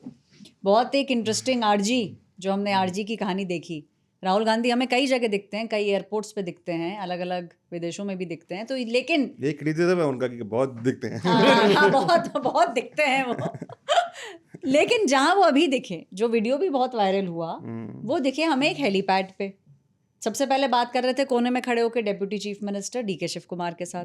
थोड़ी देर बाद चीफ मिनिस्टर सिद्धरामैया भी वहाँ पहुंचे। स्पेक्यूलेशन बहुत तेज हो चुकी है कि आखिरकार वहाँ बात हुई क्या। तो RG ने वहाँ क्या बात करी? देखिए, वो जो वीडियो है, 7 वीडियो रिलीज किए गए वो, और कुछ किए गए CMO कर्नाटका की तरफ से और कुछ किए डिप्टी CM कर्नाटका के दफ्तर से। दोनों ने अपने अपने वाले वीडियोस भेजे हैं कि देखिए हमारा आदमी भी बात कर रहा है। तो ये रिकॉर्ड कौन किया था इसका? रिकॉर्ड कौन सर, किया वो तो लोग होते हैं उनके दोनों तरफ से। लोग पहले प्लेस मतलब जानबूझ के रिकॉर्ड कराया गया, ये कराए गए वो वीडियो। ये जो वीडियो आप जिक्र कर रहे हैं, ये मैसूरू में के पास एक जगह है मडकरी, वहाँ पर ये राहुल गांधी जा रहे थे तमिलनाडु, तब उन्होंने एक वहाँ पे उनका प्लेन लैंड किया, वहाँ से फिर वो गए, वहाँ पर उन लोगों ने बात की। जो एक नेता ने मेरे को बताया कि सिद्धरामैया चाहते हैं कि कैबिनेट रीशफल हो कर्नाटक के अंदर और एक कंप्लीट फेस लिफ्ट दिया जाए कांग्रेस पार्टी की जो सरकार है वहाँ पर, क्योंकि कई लोगों को ऐसा लगता है कि कुछ लोगों की वजह से पार्टी और जो सरकार है उसकी बदनामी हो रही है, उनके ऊपर कोई ऑडियो रिकॉर्डिंग वायरल हो गई, 1-2 लोग ऐसे हैं, तो वो चाहते हैं, उनकी वर्क परफॉर्मेंस को लेकर दिक्कतें हैं, तो वो चाहते हैं कि कैबिनेट रिशफल हो। DK शिव कुमार की तो एक ही मांग है, सब जानते हैं कि वो चाहते हैं कि उनको क्लैरिटी दिया जाए कि वो कब मुख्यमंत्री बनने वाले हैं। और इस पर जो जानकारी मिली कि राहुल गांधी ने कहा कैबिनेट रिशफल के लिए कि I will get back to you, और DK शिव कुमार से कहा कि हाँ आप अभी देखते हैं, बताते हैं। वही जो एक एटीट्यूड उनका रहा है इस पूरे मामले को लेकर कि वो ही इज़ नॉट इन हरी, उनको कोई जल्दबाजी नहीं है। आपको जल्दबाजी हो सकती है, किसी और को हो सकती है, मेरे को कोई जल्दबाजी नहीं है। तो अब ऐसा लग रहा है कि कैबिनेट रिशफल जल्दी ही अब होगा। वैसे DK शिव कुमार आज दिल्ली में ही हैं, टाइम थोड़ी देर में लैंड कर गए होंगे, और आज वो 5 बजे मिलेंगे कांग्रेस के टॉप लीडरशिप से। देखिए प्रॉब्लम क्या है, मैं आपको थोड़ा सा बता देता हूँ जल्दी से। प्रॉब्लम ये है कि जो DK शिव कुमार है उनकी कम्युनिटी है वोकलिंगा, और जो सिद्धरामैया है उनकी कम्युनिटी है कुरबा। कुरबा इज अ शेफर्ड कम्युनिटी। कुरबा जो कम्युनिटी है उसके साथ में सिद्धरामैया ने एक वोट बनाया है, AHINDA vote. AHINDA is ST ST OBC minorities. DK Shiv Kumar के पास क्या है, एक अपना एक वोट बैंक है वोकलिंगा का। वोकलिंगा कोर वोट बैंक है JDS का, कुमारस्वामी का, HD देवेगौड़ा और कुमारस्वामी उनकी जो पार्टी है JDS, उसका कोर वोट है वोकलिंगा। कांग्रेस का ये मानना है कि अगर हम इनको हटाते हैं सिद्धरामैया को, तो ये आहिंदा इंटैक्ट रहे, इसको इंश्योर अगर हम कर पाए तो DK शिव कुमार से अच्छा हमारे पास इंसान नहीं है, क्योंकि एक उनका इलेक्शन मैनेजमेंट बहुत अच्छा है। और पिछली बार जब वो दिल्ली आए थे हमने उनसे मुलाकात भी की थी, मिले थे? मैं खुद उनसे मिला था जब वो दिल्ली में पिछली बार थे। घर गए थे क्या? नहीं, कर्नाटका भवन में वो आए थे एक प्रेस कॉन्फ्रेंस के लिए। तो किसी ने उनको कहा कि sir may this year bring you more happiness for you, कि ये साल आपके लिए और खुशियां लेकर आए। तो वो जा रहे थे तो रुक कर बोले थैंक यू। तो जाहिर है सब लोग जानते हैं कि उनके मन में है ये बात कि वो अब मुख्यमंत्री बने, समय आ गया है। लेकिन और उन्होंने फिर एक ट्वीट भी किया। उन्होंने एक ट्वीट किया ये मुलाकात होने के बाद, उन्होंने नेक्स्ट डे एक ट्वीट किया कि when efforts fail prayers work. यानी अब मेरे मतलब भगवान का ही सहारा है, तो अगर हिंदी में समझाऊं तो कि अब लगता नहीं है कि कुछ ज्यादा हाथ पैर मारने से फायदा है। लेकिन एक इंटरेस्टिंग चीज मैं बताना चाहूंगा दर्शकों को कि वीरेंद्र पाटिल मुख्यमंत्री थे कर्नाटका के, राजीव गांधी प्रधानमंत्री थे, और उनकी नौकरी एयरपोर्ट पे चली गई थी बैंगलोर पे। आप कहना चाह रहे हैं कि राजीव गांधी ने एक सिटिंग चीफ मिनिस्टर की नौकरी ले ली थी एयरपोर्ट पे उनको अनसेरेमोनियसली हटा दिया गया था। उनको कहा गया था you are not CM anymore. तो क्या राहुल तो ये नहीं मैं कह रहा हूँ कि एयरपोर्ट राहुल गांधी कनेक्शन पुराना है, कनेक्शन पुराना है। चर्चाएं बड़ी चर्चाएं एयरपोर्ट पे हो जाती है। तो तुम कहना चाह रहे हो, जो तुमने कहानी सुनाई कि राजीव गांधी जब PM थे तो एक सिटिंग चीफ मिनिस्टर को उनकी नौकरी जो है वो एयरपोर्ट पे राजीव गांधी ने ले ली थी, और कहा था कि you are not CM anymore. वैसे एक बात बता दूं आपको, ऐसी एक नौकरी राजस्थान के मुख्यमंत्री की भी गई थी। ये किस्सा तो खैर बड़ा मशहूर है, आई एम श्योर बहुत लोग जानते होंगे, नहीं जानते थोड़ा बता देता हूँ कि राजीव गांधी ने कहा था कि जयपुर के अंदर एक कार्यक्रम था कांग्रेस पार्टी का, उन्होंने कहा था कि यहाँ सिक्योरिटी मत लगाइएगा, यहाँ पर मुझे कोई तामझाम नहीं चाहिए। तो अब क्योंकि वो प्राइम मिनिस्टर थे तो प्रोटोकॉल है उनका, जो उनका सिक्योरिटी ब्लैंकेट उनको देना ही था। तो वहाँ के मुख्यमंत्री ने सुओ मोटो सोचा कि भाई थोड़ा सा हम एक छावनी टाइप की बनाकर कुछ पुलिस वाले यहाँ पे रखते हैं, भाई यहाँ पे प्राइम मिनिस्टर हैं, तमाम लोग हैं कांग्रेस पार्टी के। तो जो वेन्यू था वहाँ पर एक पुलिस वाला खड़ा किया गया, और पुलिस वाले के लेफ्ट हैंड साइड के अंदर वो छावनी थी जहाँ पर वो पूरा सरकारी अमला था, और राइट हैंड साइड में वो वेन्यू था जहाँ पर राजीव गांधी को जाना था। और राजीव गांधी को जो सिग्नल देना था पुलिस वाले को, वो देना था राइट का कि सर आप आइए। वो यहाँ से सीधा जाते अपने वेन्यू में, वहाँ पर कोई पुलिस वाला था नहीं, वो अपना ना वहाँ पे कोई सरकारी अफसर थे, वो अपना काम करके चले जाते। लेकिन गलती से उन्होंने इशारा कर दिया लेफ्ट साइड, जहाँ पूरी जहाँ सब कुछ तो छावनी जहाँ मौजूद थी। राजीव गांधी की गाड़ी घूमती वहां गई। उन्होंने देखा अरे इतना सारा सामान मना करने के बाद और वो जो मुख्यमंत्री थे फिर उनके बाद कहते हैं कि हाँ भी ये अशोक गहलोत उसके बाद मुख्यमंत्री बने। काफी सारी थ्योरीज हैं उसकी Theory कि हाँ है। भाई वो पुलिस वाले ने ऐसा क्यों किया। एक थ्योरी इसमें मैंने भी सुनी है, मैंने और ये irony सुनी ये है है कि कि- ये जान करके ये हुआ था और जादूगर ने अपना जादू तो चलाया। अब क्योंकि वो एंड बेनिफिशियरी हैं, हाँ। मुख्यमंत्री वही बने, तो लोग कहते हैं कि भाई तो यहाँ पर नई कहावत हो जाती है, व्हेन एफर्ट्स फेल जादूगर प्लेस। जादूगर प्लेस। क्या कह रहे थे मुनीश आप? नहीं, मैं बोल रहा हूँ कि जो राहुल ने बताया कि आयरनी ये है कि ऐसे ही सिक्योरिटी लैब से उनकी डेथ भी हुई राजीव गांधी। हाँ, बिल्कुल। हाँ। और जाहिर है कांग्रेस पार्टी के लिए उनको लगता है कि जब भी उनके लीडर्स प्राइम में थे, अपने पीक पे थे, यानी जब इंदिरा गांधी अपने पीक पे थी तब उनको असैसिनेट कर दिया गया, मार दिया गया। राजीव गांधी जब अपने पीक पे थे तब वो नहीं रहे, तो जाहिर है कांग्रेस को लगता है कि हाँ भाई इसका जो अब इफेक्ट है अब देखने को मिल रहा है। एक बात जो तुमने और इंटरेस्टिंग बोली वो ये कि राहुल गांधी जा रहे थे तमिलनाडु और कर्नाटका में रुक के ये बात हुई। तो क्या दोस्ती गहरी है विजय और राहुल गांधी की? पुरानी भी है, सुनने में आता है पुरानी भी है। पुरानी बिल्कुल है। एक नेता ने मेरे को बताया था कि राहुल गांधी और जो विजय हैं उनकी मुलाकातें 2014 से पहले हुई थी। और ये जो मुलाकातें थी जाहिर है वो पॉलिटिक्स में आने के लिए उसको एक्सप्लोर कर रहे थे विजय उस टाइम पर, और उस टाइम पर राहुल गांधी मिल रहे थे लोगों से, तमाम लोगों से, तो उन्होंने मुलाकात की विजय से। और उस व्यक्ति का तो इतना दावा था कि जो विजय हैं वो कांग्रेस ज्वाइन करना चाहते थे 2014 से पहले। और फिर वो वर्कआउट नहीं हो पाया और अब उनकी अपनी एक पॉलिटिकल पार्टी उन्होंने बना ली है और वो चुनाव लड़ रहे हैं। तो तमिलनाडु देखिए बहुत इंपॉर्टेंट है। 17 तारीख को मीटिंग भी है। तमाम जो लोग हैं कांग्रेस पार्टी के वो यहाँ पर मौजूद होंगे। कांग्रेस पार्टी का देखिए सिंपल आर्ग्यूमेंट है कि आप 22 साल से आपका और हमारा गठबंधन है। जब हम सत्ता में थे 10 साल हमने आपके साथ पावर शेयर करी सेंटर के अंदर। ए राजा भी मिनिस्टर बने, दयानिधि मारन भी बने, ये सब तमाम लोग मिनिस्टर्स बने। आप हमको कभी पावर शेयर नहीं कराते स्टेट के अंदर, कि सरकार आई भी चली भी गई लेकिन आपने कभी पावर शेयर नहीं करने दी हमको। सीट्स भी आप जो है एक टाइम पे कांग्रेस पार्टी वहाँ पर 61 सीट लड़ी थी और आप Congress party last time 25 seat लड़ी है। तो उनका कहना है कि आप देखिए आप हमको इक्वल ट्रीट नहीं करते गठबंधन के अंदर। लेकिन इसमें एक डीएमके का अपना आर्ग्यूमेंट है, आई थिंक, जो मुझे रखना भी चाहिए। डीएमके का आर्ग्यूमेंट ये है कि आप जो है आप हमें ये नहीं बता रहे हैं कि आप खुद कितने मजबूत हुए हैं, आप ये बता रहे हैं कि टीवी के बहुत मजबूत हो गए।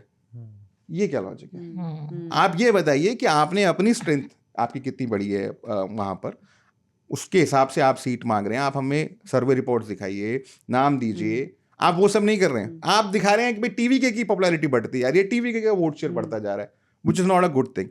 और बेसिकली टीवी के फैक्टर पे नेगोशिएशंस करना चाह रही है कांग्रेस। हाँ, जो डीएम को जिसको लेकर सबसे ज्यादा नाराज है।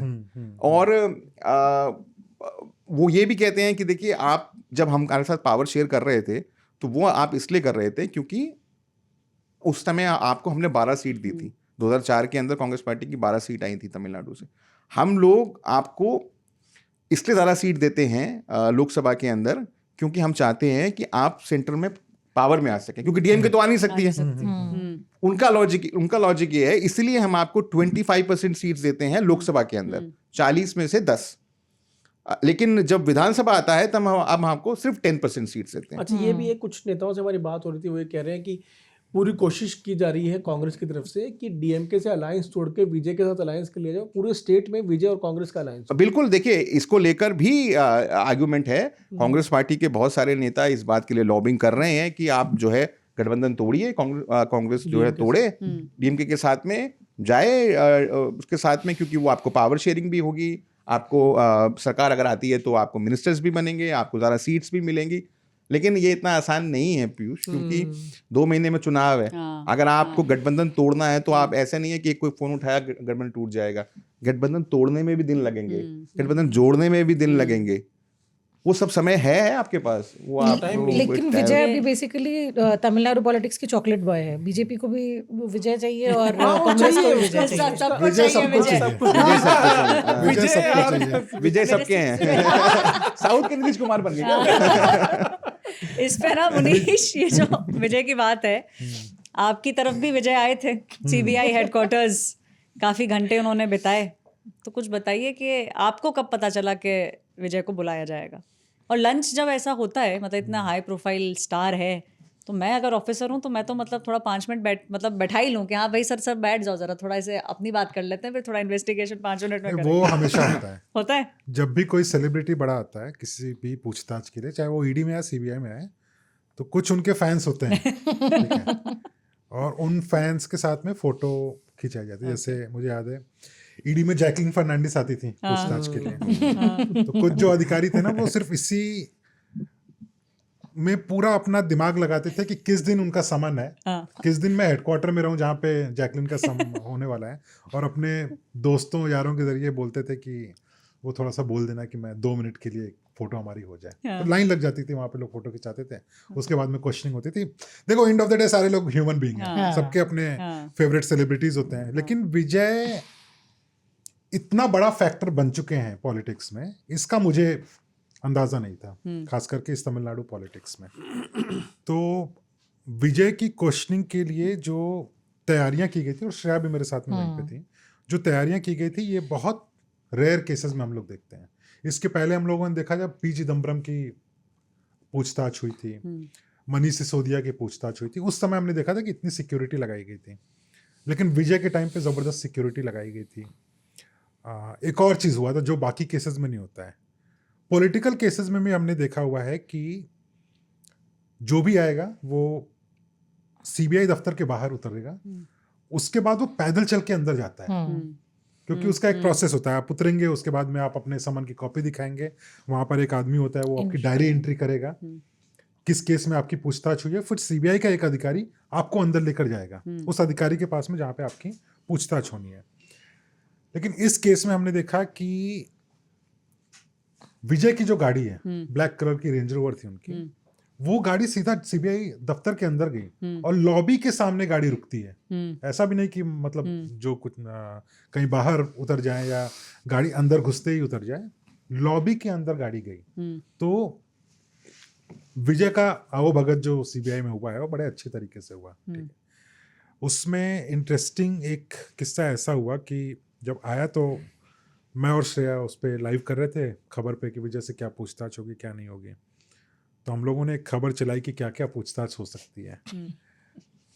एक रिपोर्टर होने के नाते ना आप अपने सोर्सेज से बात करते हो कि लाइन ऑफ क्वेश्चनिंग क्या होगी, किन क्वेश्चंस को आप पूछना चाहते हो।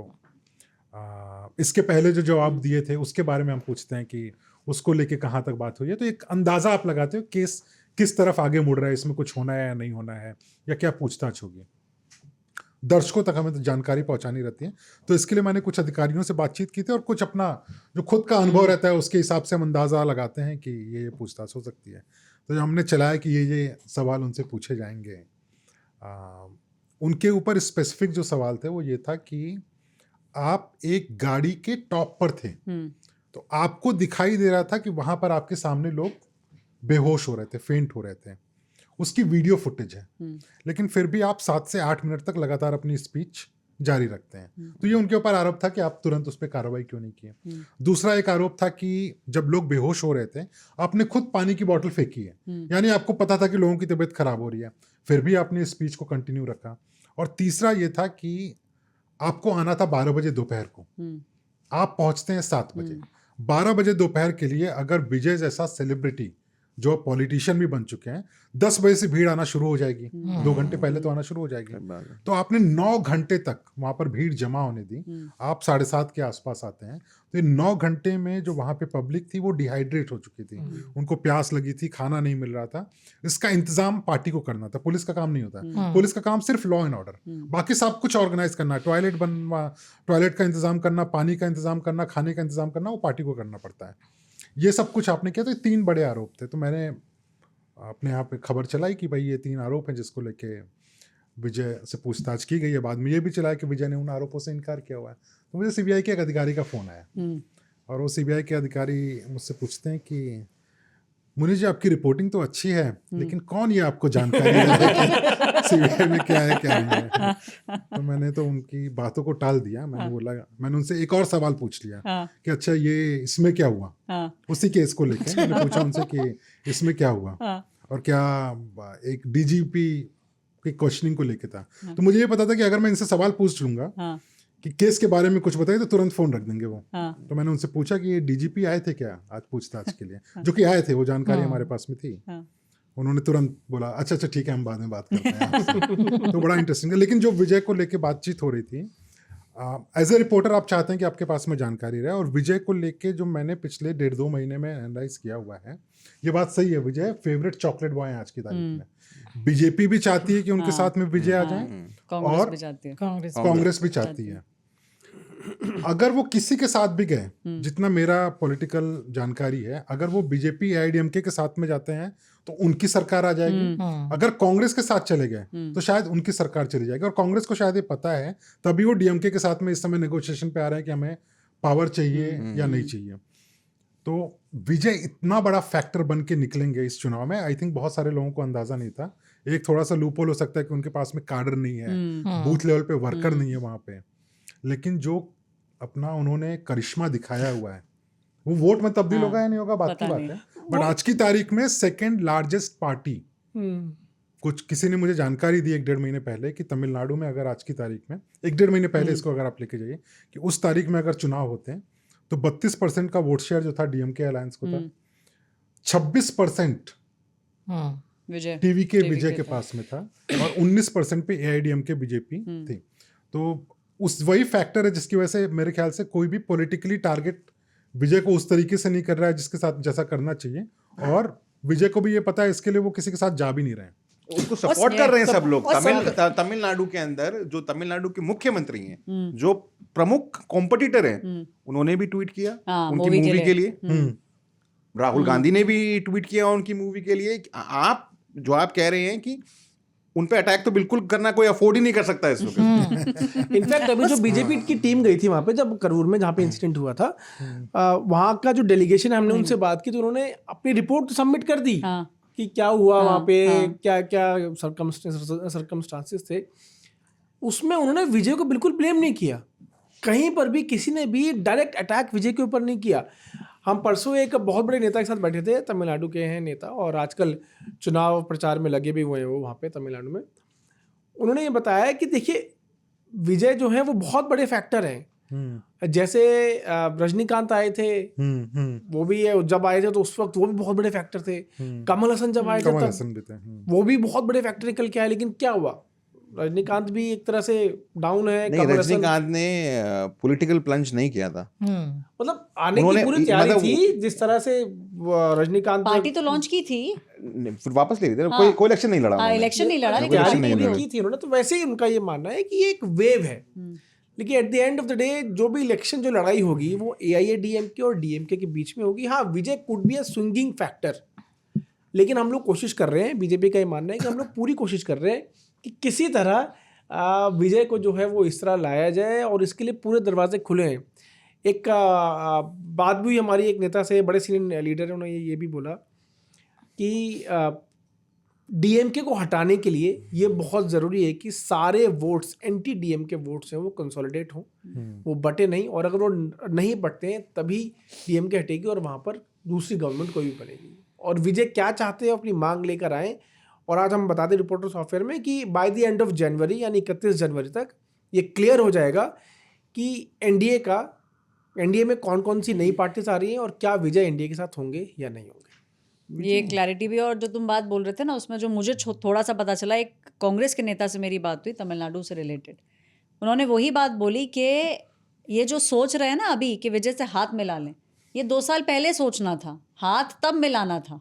अब अगर आप सोच रहे हो कि आप विजय को अपने साथ ले आओगे तो जो थोड़ा बहुत बचा है कांग्रेस का वो भी खत्म हो जाएगा। अच्छा, किसी को ना अंदाजा था नहीं विजय इतना बड़ा फैक्टर बनेंगे ना, अंदाजा था नहीं। और एज ए रिपोर्टर्स ना, मैं इस बात को स्वीकार करता हूँ, हमें भी इतना बड़ा अंदाजा था नहीं उसको। विजय के बारे में जब पता चला ना, मैंने रिसर्च करना शुरू किया तो किसी ने मुझे बताया कि भाई देश के हाईएस्ट पेड एक्टर है वो, शाहरुख खान से भी ज्यादा 300 करोड़ रुपए लेते हैं, 250-300 करोड़ रुपए के बीच में पैसे जीरो लेते हैं। कितने आते हैं इसमें? जब मैं ऐसे figures अरे सुनती मैं हूँ, संबित तो पात्र मुझे- नहीं हूँ। तो मुझे ऐसा लगता है कि मुझे जीरो नहीं कितने पता, आते हैं ट्रिलियन इसमें? करोड़, यार ये कितनी बड़ी बड़ी बातें कर रहे हैं। और 250 ये करोड़, 300 जब करोड़। दिल्ली में क्वेश्चनिंग हो रही थी, श्रेया ने जाके उन लोगों से बातचीत भी की, वो बताएगी पहली बार ऐसे देखा हमने कि भाई कोई साउथ का लीडर, उनके भी फैंस हैं यहाँ पर। उनके फैंस यहाँ पर हैं और वो पोस्टर लेके पहुंच गए नारेबाजी करने के लिए। कहाँ, यहाँ दिल्ली में? ये दिल्ली बात में। सच है कि अगर वो मंडे नहीं होती तो वो भीड़ और ज्यादा होती, क्योंकि वो मंडे थी इसीलिए वो भीड़ उतनी ज्यादा नहीं थी। लेकिन मैंने जब जाके उन फैन से बात किया तो वो कह रहे हैं कि 7,000 फैंस विजय के दिल्ली में हैं। एक विजय का फैन क्लब दिल्ली में भी है, हमें पता ही नहीं था। और जितना दिन बढ़ता गया, आपने भी मतलब देखा होगा कि कैसे वो भीड़ भी बढ़ती गई। इतनी भीड़ बढ़ी कि सीबीआई के हेडक्वार्टर की जो वो बैल्कनी है वहां पे ऑफिसर्स भी आए, ऑफिसर्स आ गए और वो ऑफिसर्स भी देखने आए कि कितनी भीड़ थी। ये मुझे याद है कि लास्ट तब हुआ था जब चिदम्बरम की क्वेश्चनिंग चल रही थी और तब कांग्रेस सपोर्टर्स आ गए थे, तो वो तब निकले थे। लेकिन ये विजय की हियरिंग में इतने दिन बाद मैंने देखा कि सीबीआई के ऑफिसर्स भी देखने आए कि कौन है ये लोग जो यहाँ पे शोर शराबा कर रहे हैं। तमाम वो फोटो लेकर आए, टी शर्ट बनाई थी उन्होंने, थालापति। तो उस दिन मुझे समझ में आया there is a difference between Thalaiva and Thalapathy. नहीं, तमिलनाडु के लिए कोई नया नहीं है। स्क्रीन टू पॉलिटिक्स, जयललिता के बारे में चलो सब जानते ही हैं, लेकिन जो करुणानिधि थे, उनका जो नाम था, उनका नाम मतलब जो उनको फैंस उनके जो प्यार से बोलते वो था कलिंगर। उसका मतलब क्या होता है? क्या? कलाकार। कलाकार। ही was a very popular dialogue writer, screen writer in Tamil Nadu. Andhra Pradesh में भी इसी प्रकार से स्टार पॉलिटिक्स होती है। चिरंजीवी थे, चिरंजीवी राव, वो भी एक बहुत पॉपुलर वो थे, एक्टर थे। उन्होंने बाद में अपनी एक पार्टी बनाई, प्रजा सेना। बाद में उन्होंने कांग्रेस में उसको मर्ज भी किया, वो मिनिस्टर बने कांग्रेस में टाइम पे। उनको वोट नहीं दिया एक फैन के पिताश्री ने, उस फैन ने अपने पिताश्री को मार डाला। क्या आपने वोट नहीं दिया? ओ भाई साहब, बड़े इमोशनल ये मैंने देखा हुआ है। ये अगर बात करें ना, महाराष्ट्र में बात कर लें या वेस्ट बंगाल में बात करें या साउथ की पॉलिटिक्स में बात कर लें, ये बहुत बड़ा डिफरेंशिएटर है। वहाँ के वोटर्स जो है ना बहुत ज़्यादा इमोशनल होते हैं। वो तो खैर अलग है। दूसरा मुझे लगता है ना, एक बड़ा सुंदर चित्र भी निकल कर आता है इसमें। साउथ की पॉलिटिक्स में अगर आप देखेंगे ना, तो वहाँ पे जो एक्टर्स हैं उनकी बड़ी अच्छी एंट्री होती है और वो एक्टिवली इन्वॉल्व रहते हैं, अनलाइक बॉलीवुड में आप बहुत कम देखेंगे वो जो एक्टर्स होते हैं वो बचने की कोशिश करते हैं, कोई कंट्रोवर्शियल चीजों पे बात नहीं करते हैं। वहां पे जो एक्टर्स हैं, most of them successful, even West Bengal में भी बहुत ज्यादा इन्वेस्टेड है, पॉलिटिक्स में इन्वेस्टेड है, पॉलिटिक्स फॉर चेंज और whatever the reason is, but they take a stand. BMC कर लो भाई। नहीं, इस पे नहीं, मैं बता रहा हूँ आपको, इमोशनल इसके लिए भी मुझे, जैसे महाराष्ट्र में काफी टाइम तक रहा हूँ, महाराष्ट्र में बहुत समय तक मैंने देखा था कि अगर आप लोगों के घर में जा रहे हैं तो वो अपने नेताओं की फोटो जो है अपने घर में टांग के रखते थे। जैसे बाला साहेब ठाकरे की फोटो लोग अपने घर में लगा के रखते थे और बाकायदा पूजा करते थे, अपना भगवान मानते थे। कोई बाल ठाकरे नहीं बोलता था, सब लोग बाला साहेब ठाकरे बोलते। उसी तरीके से शरद पवार हैं, अपने बेल्ट में उनको भगवान का दर्जा दिया गया है। ये इमोशंस जो है ना, ये हमें बहुत ज्यादा डिस्प्ले पे दिखे बीएमसी इलेक्शंस के अंदर। कांग्रेस तो खैर पता नहीं कौन से ही नंबर पे है बीएमसी इलेक्शन में। क्या बीएमसी इलेक्शंस में नंबर है भी? लेकिन एक जो इंटरेस्टिंग चीज़ थी बीएमसी इलेक्शन में, और ये जो मुझे पिछले 1 साल में रियलाइज़ हुआ, अगर हम बीजेपी की बात करें तो बीजेपी कम से कम पिछले 1 साल से नज़र गड़ाए हुए बैठी थी, और एक मतलब गोल जो होता है ना, फोकस्ड गोल, कि हमें मेजॉरिटी बीएमसी में लानी है, ये देखने को मिला। और यही कारण है कि ये इतना प्रेस्टिजियस और इतनी मिल्किंग काव है कि आपको सुप्रिया सुले और अजीत पवार भी एक स्टेज पे नजर आ गए बैठे हुए।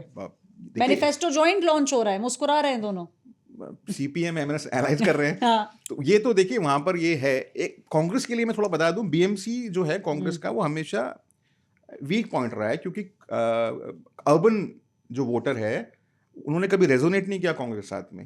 वो तो कुछ मुस्लिम पॉकेट्स होते थे, कुछ दलित पॉकेट होते थे, वहाँ पर कांग्रेस को कुछ वोट मिलता है। अदरवाइज जो वहाँ पे मराठी मानुष की जो पॉलिटिक्स है वही सेंटर स्टेज थी। लेकिन वो भी अब लगता है कि भाई वो बीजेपी के पास अब चली गई है। ठाकरे एक कहावत है, बंद मुट्ठी लाख की, खुल गई तो खाक की। इतने सालों से लोग यही डराते रहे कि भाई दोनों भाई अगर साथ में आ गए तो दोनों भाई अब आ गए भाई अब आ गए। अब बताओ, अब बताओ, अब बताओ। अब भी देख लो आप बीजेपी कहाँ पर है। और इसका देखिए अंदाजा कम से कम मुझे तो हो गया था काफी टाइम पहले, क्योंकि जब एकनाथ शिंदे अपने विधायकों के साथ वहां पर मौजूद थे गुवाहाटी के अंदर, तो उन्होंने कहा था कि मैं जल्दी मुंबई जाऊंगा। तब यहाँ से महाराष्ट्र के नेताओं ने कहा था कि आप मुंबई आके दिखाइए, क्योंकि ऑरा है ना एक शिवसेना का। तो उन्होंने कहा आप आके दिखाइए। उसके बाद वो भागे, वो दिल्ली आए अपने विधायकों के साथ में, मुंबई आए विधायकों के साथ में, और मैं भी यहाँ पर पहुँचा। ऑफिस को लग रहा था कि वायलेंस हो सकता है, तो इसलिए आप जाइए। तो मैं भी आया, और मैं आया और कुछ भी नहीं हुआ। तो मैंने अपने जो मेरे ड्राइवर साहब थे, मैंने उनको बोला, मैंने कहा आप हमें तो लग रहा था कि कुछ करेंगे। तो उन्होंने मेरे को मुंबई भाषा में बोला कि सर ये शिव सैनिक हैं, ये अचानक से भयानक कर देते हैं। तो लेकिन नहीं हुआ। क्यों? क्योंकि सारा मसल पावर, मनी पावर, कार्डर, सब कुछ वो अब एकनाथ शिंदे के पास है।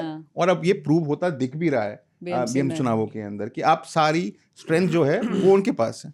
नहीं, उसमें ना मेरा अनुभव अलग है थोड़ा सा, जो तुमने बोला राहुल। शिवसेना पुरानी शिवसेना नहीं रह गई है। यही जब बाला साहेब ठाकरे जिंदा रहते थे, उस समय यही शिवसेना जब बंद का आह्वान करती थी उस समय कि आज मुंबई बंद रहेगी, लोग डर के मारे बंद कर देते थे कि अगर बंद नहीं करेंगे तो फिर हमारी पिटाई होगी, दुकानें तोड़ दी जाएंगी। राज ठाकरे की जब एंट्री हुई थी पॉलिटिक्स में, Raj Thackeray politics Marathi versus others लेकर आए थे। लुंगी पुंगी वाली जो बातचीत हुई थी, या फिर आपको बोर्ड्स पे जो लगाना पड़ेगा, और उसी का डर था कि मुंबई की सारी दुकानों में आप देखेंगे वहां पे 3 बोर्ड लगे रहते हैं, एक इंग्लिश में लगा रहेगा, एक हिंदी में लगा रहेगा, और एक मराठी में लगा रहेगा। ये राज ठाकरे का डर था। ट्रेनों को रोक दी जाती थी कल्याण में, और जो गैर मराठी जो लोग वहां पर आते थे उनको वापस ट्रेन में वापस भेज दिया जाता था। वो डर था। उद्धव ठाकरे जिस राजनीति को और शिवसेना को लेकर आगे बढ़े, वो एग्रेसिव नहीं था, वायलेंस नहीं था। लेकिन जो पुराने शिव सैनिक थे वो उस एग्रेसिव शिवसेना को जानते थे, जो कि बाला साहेब ठाकरे, जैसे मैं आपको एक छोटा सा एग्जांपल बताता हूँ। मैं उस वक्त मैं मुंबई में था, बाला साहेब ठाकरे की डेथ हुई थी। उस डेथ की जानकारी हमारे पास में पहले से थी। मेरे बॉस थे उस वक्त साहिल जोशी, तो साहिल जोशी को ये जानकारी थी, लेकिन एक सही समय तय किया जा रहा था, क्योंकि अगर ये खबर तुरंत बता दी जाती कि बाला साहेब ठाकरे का डेथ हो गया है, तो लोग इतने इमोशनल थे कि हो सकता है कि वहाँ पर हंगामा हो जाता, बसों की तोड़फोड़ हो जाती, आग लगा देते लोग। इमोशंस में बहुत कुछ हो सकता था। तो एक सही समय तय किया जा रहा था। सही समय तय हो चुका, परिवार की तरफ से, सरकार की तरफ से तय हो चुका, और उसके बाद में अनाउंस किया गया, खबर को अनाउंस किया गया, और आज तक पे इस खबर को ब्रेक किया गया कि बाला साहेब अब नहीं रहे। उसका असर ये हुआ कि मैं मातुश्री के बाहर खड़ा था, और मेरे ठीक सामने ओबी खड़ी थी, हमारी आज तक की ओबी थी वहाँ पर। बूम मेरे हाथ में था, माइक आज तक वाला, और हमारे सामने 5-6 लोग आए। खबर चलाने का असर ये हुआ कि उन्होंने चलती हुई ओबी में एक आदमी बैठा और ओबी लेके भागने लगा। मुझे लगा कि मैं तो एम्प्लॉय हूँ, और मेरे साथ में 4-5 मेरे और कलीग थे जो दिल्ली से भी आए हुए थे, मुंबई से लोग थे। साहिल जोशी थे मेरे वहां पर। उन्होंने बोला कि कुछ मत करना अभी, ले जाने दो, अगर कुछ करने गए तुम, हाँ, तो तुमको पीट देंगे ये लोग। हाँ। तो मैंने जो माइक था मेरे पास में, मैंने उसे भी फेंक दिया, और वो ओबी लेकर चले गए। आप ओबी को कभी लेकर नहीं जाते, एंटीना आप था, लेकर चले गए, क्योंकि वो उस समय इमोशनल थे। एग्रेसिव पॉलिटिक्स था वो। एग्रेसिव पॉलिटिक्स अब रह नहीं गया है, जिसकी वजह से अब शिवसेना जो, लेकिन जो बीएमसी इलेक्शंस की बात करते हुए ऐश्वर्या, दोनों भाई ने जो तय किया कि साथ में आना है, राज ठाकरे और उद्धव ठाकरे, दोनों की राजनीति लगभग सेम है। ये नहीं कह सकते कि अब शिवसेना खत्म हो रही है। जिस तरीके के नंबर्स अभी तक आ रहे हैं, लड़ाई में है। आप सोच रहे थे नेक टू नेक फाइट है, नेक टू नेक फाइट नहीं है, लेकिन अभी भी वो लड़ाई में है। और हो सकता है कि अगर ये अनाउंसमेंट साथ में आने की बहुत पहले हो जाती, तो कम से कम वो ग्राउंड तैयार करके लोगों के बीच में जाके शायद थोड़ा सा और बेहतर अपनी पोजीशनिंग कर सकते थे। लेकिन जो आपने बोला सही बात है, बीजेपी से बेहतर इलेक्शन मशीन किसी के पास में नहीं है। दमखम लगा के बीजेपी लड़ती है, उसमें कोई डाउट चाहे नहीं है। म्युनिसिपैलिटी हो हाँ। चाहे लोकसभा हो। लोकसभा हो। उसमें कोई डाउट है। Always in election mode. हाँ हाँ वो ऐसी ट्रेन है, वो बुलेट है, वो हर स्टेशन पे वो वैसे ही चलती और लोकल है। भी है। हाँ, वो वैसी है, वो वैसे ही चलती है। लेकिन एक चीज़ जो आप लोग बोल रहे हैं ना इनके साथ आने का, जब ये अनाउंसमेंट हुआ तो एक चीज़ जो इंटरेस्टिंग थी वो ये है कि दोनों भाई जो हैं, राज ठाकरे और उद्धव ठाकरे, ये तो बहुत हंसी खुशी उस दिन स्टेज पे फोटो खिंचा रहे थे। लेकिन जो बच्चे हैं, यानी कि अमित ठाकरे, राज ठाकरे के बेटे, और आदित्य ठाकरे, उद्धव ठाकरे के बेटे, उन्हें बाकी जो लोग हैं, संजय राउत वगैरह, वो साथ में मिला मिला के फोटो खिंचा रहे थे। तो ये अलायंस जो है, जो हमें दिख रहा है कि भाई हाथ मिला लिया, फोटो ऑप्स भी बहुत आती हैं इन लोगों की, मुझे नहीं लगता है, जो मेरा असेसमेंट है, जो मैंने लोगों से बात करी है, कि उतना ग्राउंड पे नीचे जाता हुआ और क्या आगे वाली जनरेशन आगे लेके जाएगी, इस पे मुझे तो पर्सनली डाउट है। ये मजबूरी है, हाँ, दोनों के लिए ही मजबूरी है, उद्धव ठाकरे के लिए भी और राज ठाकरे के लिए। राज ठाकरे का वजूद महाराष्ट्र की पॉलिटिक्स में बहुत कम हो चुका है। ना उनके पास में कोई एमपी है, ना आज की तारीख में एमएलए है, ठीक है। तो उनका वजूद खत्म होते हुए बढ़ रहा है। शिवसेना जो है, जब से शिंदे ग्रुप अलग हुआ है तब से वो कमजोर पड़ गई है, सरकार का पार्ट है नहीं, और धीरे धीरे वो भी कम होते हुए नजर आ रहा है। आदित्य ठाकरे जो हैं वो इस पॉलिटिक्स को आगे लेकर जा रहे हैं, लेकिन उनकी पॉलिटिक्स बाला साहेब ठाकरे की पॉलिटिक्स से बहुत अलग है। आदित्य ठाकरे इंटेलेक्चुअल क्लास, उनका कहना है कि भाई पर्यावरण बचाओ, पॉट होल्स नहीं होने चाहिए, वो उस तरह की पॉलिटिक्स को लेकर जा रहे डेवलपमेंट हैं। पॉलिटिक्स। लेकिन जो शिवसेना पुरानी थी, उनका पॉलिटिक्स मराठी मानुस वर्सेस अदर्स हुआ करता था, चाहे वो साउथ इंडियंस के खिलाफ में हो, चाहे वो नॉर्थ इंडियंस के खिलाफ में हो, वही पॉलिटिक्स लेकर वो आगे बढ़े हैं, और वही पॉलिटिक्स का फायदा शिवसेना को हमेशा से मिला हुआ है। हिंदुत्व की पॉलिटिक्स थी, वो हार्डकोर हिंदुत्व वाली जो पॉलिटिक्स है ना, पिछले कई सालों से वो कमजोर होती ही नजर आई है। जो बाला साहेब थे, उनकी पॉलिटिक्स को जिंदा करने का फायदा होगा या नहीं होगा, वो तो अब खैर शिवसेना को तय करना पड़ेगा। लेकिन अगर ये दोनों भाई साथ में नहीं रहेंगे तो इसमें सबसे बड़ा नुकसान तो राज ठाकरे का ही है, और धीरे धीरे मुझे लगता है कि उद्धव ठाकरे को भी क्योंकि इसका। जो वोटर्स है ना, वो तो पिछले कई सालों में, जब से ये अलग थलग पड़े, कई सालों में वो कंफ्यूज हो चुके हैं कि करना क्या है। हाँ। आप पहले बीजेपी के साथ में थे, हिंदुत्व की पॉलिटिक्स में, फिर आप कांग्रेस के साथ में आ गए, आप फिर से कंफ्यूज कर दिए लोगों को, तो आपका हार्डकोर वोटर तो रह ही नहीं गया है। अब फिर से उसको अगर वापस लेके आना तो बड़ा मुश्किल काम है, लेकिन दोनों भाइयों के लिए मजबूरी भी है। पीयूष, एक चीज़ और जो इंटरेस्टिंग थी वो ये है कि जिस तरीके से हमने सीट शेयरिंग देखा कि ये साथ में आ रहे हैं, नहीं आ रहे हैं, बयानबाजी भी हुई, तो बीजेपी क्लियर तो थी। तो सीट शेयरिंग मीटिंग में क्या हुआ था? सीट शेयरिंग मीटिंग को लेकर मीटिंग तो 3-3, 4-4 बजे तक सुबह हुई है, और उस मीटिंग में देवेंद्र फडणवीस के साथ एकनाथ शिंदे हैं और कई बड़े बड़े जो नेता हैं महायुति के, सब उस मीटिंग के अंदर मौजूद थे। लेकिन उस पूरी मीटिंग में से एक जो महायुति के हिस्सा हैं और बड़े नेता हैं, केंद्रीय मंत्री भी हैं, गो कोरोना गो गो कोरोना गो, रामदास अठावले, वो नदारत थे, मिसिंग थे, जो बुलाया ही नहीं गया। उनका तो ये क्लेम है कि भाई मुझे बुलाया ही नहीं गया। अच्छा, उनका क्लेम है कि इस मीटिंग को बुलाया नहीं गया। बुलाया ही नहीं गया, जो सीट शेयरिंग को लेकर मीटिंग होनी थी उसमें बुलाया ही नहीं गया। तो छोटी मीटिंग हो गई। तो जैसे उन्होंने कहा गो कोरोना गो, तो उधर से कह दिया होगा गो रामदास जी गो। तो रामदास जी गो ही हो गए वहां से, तो वो नहीं थे। मीटिंग चल रही है मुंबई में, रामदास अठावले जी बैठे हैं दिल्ली में, और अगले दिन हम लोग मिलने गए, सर सीट शेयरिंग हो गई, फाइनलाइज हो गया, आप गए नहीं, अनाउंस हो गया। क्या करें हम हमको रात को 2 बजे फोन आता है, वो बताया जाता है कि आप 6 सीटों पर चुनाव लड़ेंगे। कि क्या मतलब है? मैंने कहा मतलब हुआ क्या सर? कि 6 सीटों पर चुनाव, हमको कहा कि हम चुनाव लड़ेंगे, और हमने तो 26 सीटें दी थी कि 26 सीटों पर जो है हमको चुनाव लड़ना है, और उसके बाद हमें रात को 2 बजे फ़ोन करके बोला गया कि नहीं रामदास जी आप 6 सीटों पर चुनाव लड़िए। तो हमने कहा ये तो 6 सीटें हमने दी ही नहीं थी, यहाँ किन पे हमें चुनाव लड़ना है, यहाँ तो हमारे कैंडिडेट्स ही नहीं है। तो बीजेपी के एक नेता बोलते हैं उनको, आपके कैंडिडेट नहीं, कोई बात नहीं, हमारे पास कैंडिडेट है, अपना सिंबल दे दीजिए, आप अपना हमारे कैंडिडेट्स को चुनाव लड़ाइए, आपके सिंबल पे चुनाव लड़ेंगे। तो वो नाराज हो गए, तो वो ओके करना पड़ा। 2 बजे रात में उनको बताया गया, ओके किया। लेकिन उनका एक एप्रीहेंशन ये है कि जिस तरह से अलायंस हुआ है शिवसेना और बीजेपी का, उससे उनको बहुत नुकसान हुआ, क्योंकि उनका ये मानना था, वो चाहते थे कि 26 सीटों पर चुनाव लड़े, जो हो नहीं पाया। फिर जब बात नहीं बनी तो नाराज हो गए, वो मुंबई चले गए। अगले दिन जब वो मुंबई गए तो उनको मनाने के लिए कुछ बीजेपी के नेता गए, और उस मान मनोबल के बाद जो है रामदास अठावले जी का बयान आया, ठीक है जितनी सीटें दी उनमें चुनाव लड़ेंगे और बाकी सीटों पर हम नरेंद्र मोदी जी को समर्थन देंगे। रामदास अठावले जो है ना, वो महाराष्ट्र की पॉलिटिक्स के रामविलास पासवान है। अच्छा। जिसकी सरकार रहेगी वो उसके साथ में चले जाएंगे। और यही रामदास अठावले, मैं इसको कंपेयर करता हूँ कांग्रेस के साथ में।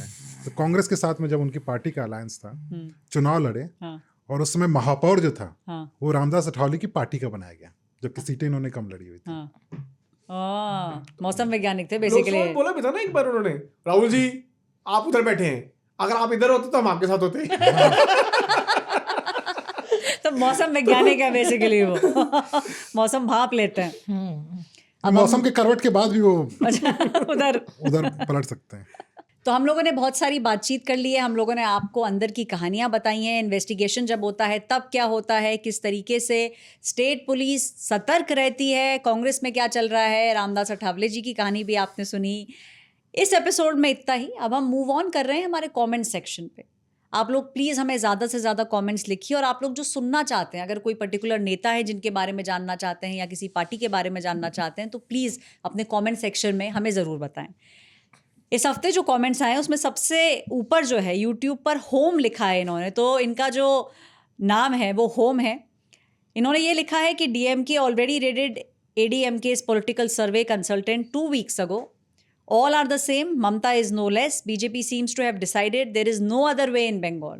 आपका ऑब्जर्वेशन जो है वो काफ़ी सटीक है, और ये बात सही है कि शायद कहीं ना कहीं सारी पॉलिटिकल पार्टीज यही हथकंडे अपनाती हैं। रिपोर्टर्स ऑफ फेयर उनका होम बन गया है। होम बन गया। रिपोर्टर्स ऑफ फेयर उनका होम बन गया। गार्डन स्पेशल ने लिखा है कि मेरे विचार से आज तक चैनल पर दिखाए जाने वाले सभी कार्यक्रमों में ये सबसे अच्छा है। Garden special ji, thank you very much. आप लोग अपनी जान की परवाह किए बिना मैदान में उतरते हैं, जनता का रुख भी आपको ध्यान रखना पड़ता है। जी ये एकदम सच है। हम सभी जितने लोग यहाँ बैठे हैं, कहीं ना कहीं इनके सामने तो ओबी ही गायब हो गई थी। मुनीश के सामने वायलेंस, आरजी और पीयूष ने भी अपनी आंखों के सामने काफ़ी देखा है। तो ये सच है कि जान की परवाह किए बिना हम लोग पूरी कोशिश करते हैं, हम जितने भी लोग यहाँ हैं, कि हम आपको वो सब बताएं जो हमारे साथ या तो घटा है या हमने कहीं कुछ होते हुए देखा है। कृष्णा चौबे जी ने लिखा है, ऐश्वर्या जी की खास आदत है कि कई बार उन्होंने ये नोटिस किया है कि जब चाय आती है तो मैं सबको देती हूँ। Krishna Choubey ji, thank you very much. Akshay Damre ji ने लिखा है, बहुत घरेलू व्यक्ति हैं वो। कौन? कृष्णा चौबे जी। अक्षय डामरे जी ने ये लिखा है कि जिस तरीके से आप लोग राजनीति पर बात करते हैं तो काफ़ी रोचक बातें होती हैं, आप लोग उसको सामने रखते हैं, लेकिन कुछ हद तक निराशाजनक बात यह है कि दक्षिण के जो राज्य हैं उनकी जो राजनीति है उसके बारे में बहुत कम चर्चा होती है। लगभग जितने भी वहाँ दल हैं उनके बारे में जो बातचीत होती है वो बहुत कम होती है। आशा है कि भविष्य में ये जो असंतुलन है इसको आप लोग दूर करेंगे। बिल्कुल, देखिए आज हम लोगों ने कोशिश करी कि हम दक्षिण की जो पार्टीज़ हैं उनके बारे में बात करें। जानकारी मुझे अभी तक नहीं है, तो फिर आप लोग हमें ये जानकारी दें। अक्षय जी, हम पूरी कोशिश करेंगे कि जैसे जैसे चुनाव भी पास आते रहेंगे कि हम साउथ की जो पार्टीज़ हैं, साउथ के जो नेता हैं, उनके बारे में भी आपको जितना ज़्यादा हो सके उतनी इन्फॉर्मेशन दें। जयपुर से सिद्धार्थ लवानिया जी ने काफ़ी लंबा चौड़ा कमेंट लिखा है। सिद्धार्थ जी ने ये लिखा है कि मैं रिपोर्टर्स ऑफ फेयर शो का सच में बहुत बड़ा फ़ैन हूँ। जो बातें आमतौर पर कमरे में होती हैं, जो ऑफलाइन बातचीत होती है, जो चीज़ें पीछे की होती हैं और जो गहराइयाँ होती हैं, वो सब आप लोग हमें आके बताते हैं। राजनीति में मेरी निजी रुचि है, आप लोगों का ये शो उस रुचि को और ज़्यादा जीवंत कर देता है। थैंक यू सिद्धार्थ जी। इस शो की सबसे बड़ी ताकत है कि सब पत्रकार बिल्कुल ज़मीन से जुड़े हैं, कोई दिखावा नहीं है, कोई ज्ञान बांटने की कोशिश नहीं करता, बस रियल न्यूज़ रूम एनर्जी जो है वो मिलती है। राहुल गौतम को रागा ये ऐसे एड्रेस किया गया है, बिल्कुल राहुल गांधी के स्टाइल में। रिपोर्टर्स ऑफ फेयर के साथ ये जुड़े हुए हैं, यह नाम उन पर पूरी तरह फिट बैठता है। आरजी, आपका जो रागा नाम है वो पूरी तरह आप पे फिट बैठता है। ईमानदारी से कहूँ, नाम क्या है इनका? सिद्धार्थ लवानिया जी। थैंक यू बोलता हूँ सिद्धार्थ जी आपको। रिपोर्टर्स ऑफ फेयर जो है ये नाम इस शो पर एकदम सटीक बैठता है। ईमानदारी से कहूँ तो इस वीडियो में ऐश्वर्या जी जो हैं वो सुष्मिता सेन का जो मिस चांदनी वाला रूप है वो याद दिलाती हैं। इनका नाम क्या है? वही है सिद्धार्थ ही नाम है लवानिया जी। बारीकी से observe बारीकी करते से हैं। ऑब्जर्वेशन है पूरी। आप सुष्मिता सेन की याद दिलाती हैं, वो जो चांदनी बन के आई थी उसी तरीके से आप साड़ी पहनती हैं, कलर भी साड़ी का वैसा ही होता है, उसी तरीके के लॉन्ग स्लीव्स के ब्लाउज आप पहनती हैं, बिल्कुल वैसे ही जैसे रुखसाना सुल्तान ओह, के साथ जुड़ा रहता है, उसी तरीके से नहीं, यह नहीं, स्टाइल राजनीति के फैन थे, फिल्मों के थे। फिल्मों के ये फैन स्टाइल थे। इनकी रिक्वेस्ट है कि ये स्टाइल जारी रहना चाहिए। बिल्कुल ये स्टाइल जारी रहेगा, थैंक यू। उन्होंने ये भी लिखा है कि मुझे किसी या तो वेब सीरीज पर या किसी फिल्म में एटलीस्ट एक छोटा सा अपना स्क्रीन टेस्ट ज़रूर देना चाहिए। Thank you, thank you. Camera मुझे पसंद करता है, थैंक यू, थैंक यू। कोई देख रहा हो ये OTT वाला तो ये भी 2 बार थैंक यू बोल रही है, डबल थैंक यू। ओवरऑल ये शो देखकर ऐसा लगता है कि भविष्य में आप लोग इंडियन अफेयर स्टोरीज जैसी कोई किताब लिख सकते हैं या उसके ऊपर कोई सीरीज ज़रूर बना सकते हैं। काम के लिए सम्मान, ईमानदारी, और इस ईमानदारी के लिए सम्मान और धन्यवाद। Thank you very much, thank you. आप लोगों ने हमें इतने सारे कमेंट्स लिखे। प्लीज़ अगर कुछ ऐसा स्पेसिफिक है जो आप हमसे जानना चाहते हैं, जो आपको लगता है कि अपकमिंग हो या पीछे भी घटा हो, आप लोग हमें कमेंट सेक्शन के अंदर बता सकते हैं। पीयूष मिश्रा, राहुल गौतम, मुनीश पांडे, श्रेया की तरफ से मैं आप सबसे लेती हूँ इजाज़त। हम आपसे मिलेंगे अगले हफ्ते और बहुत सारी रोमांचक कहानियों के साथ। नमस्कार। Reporters off.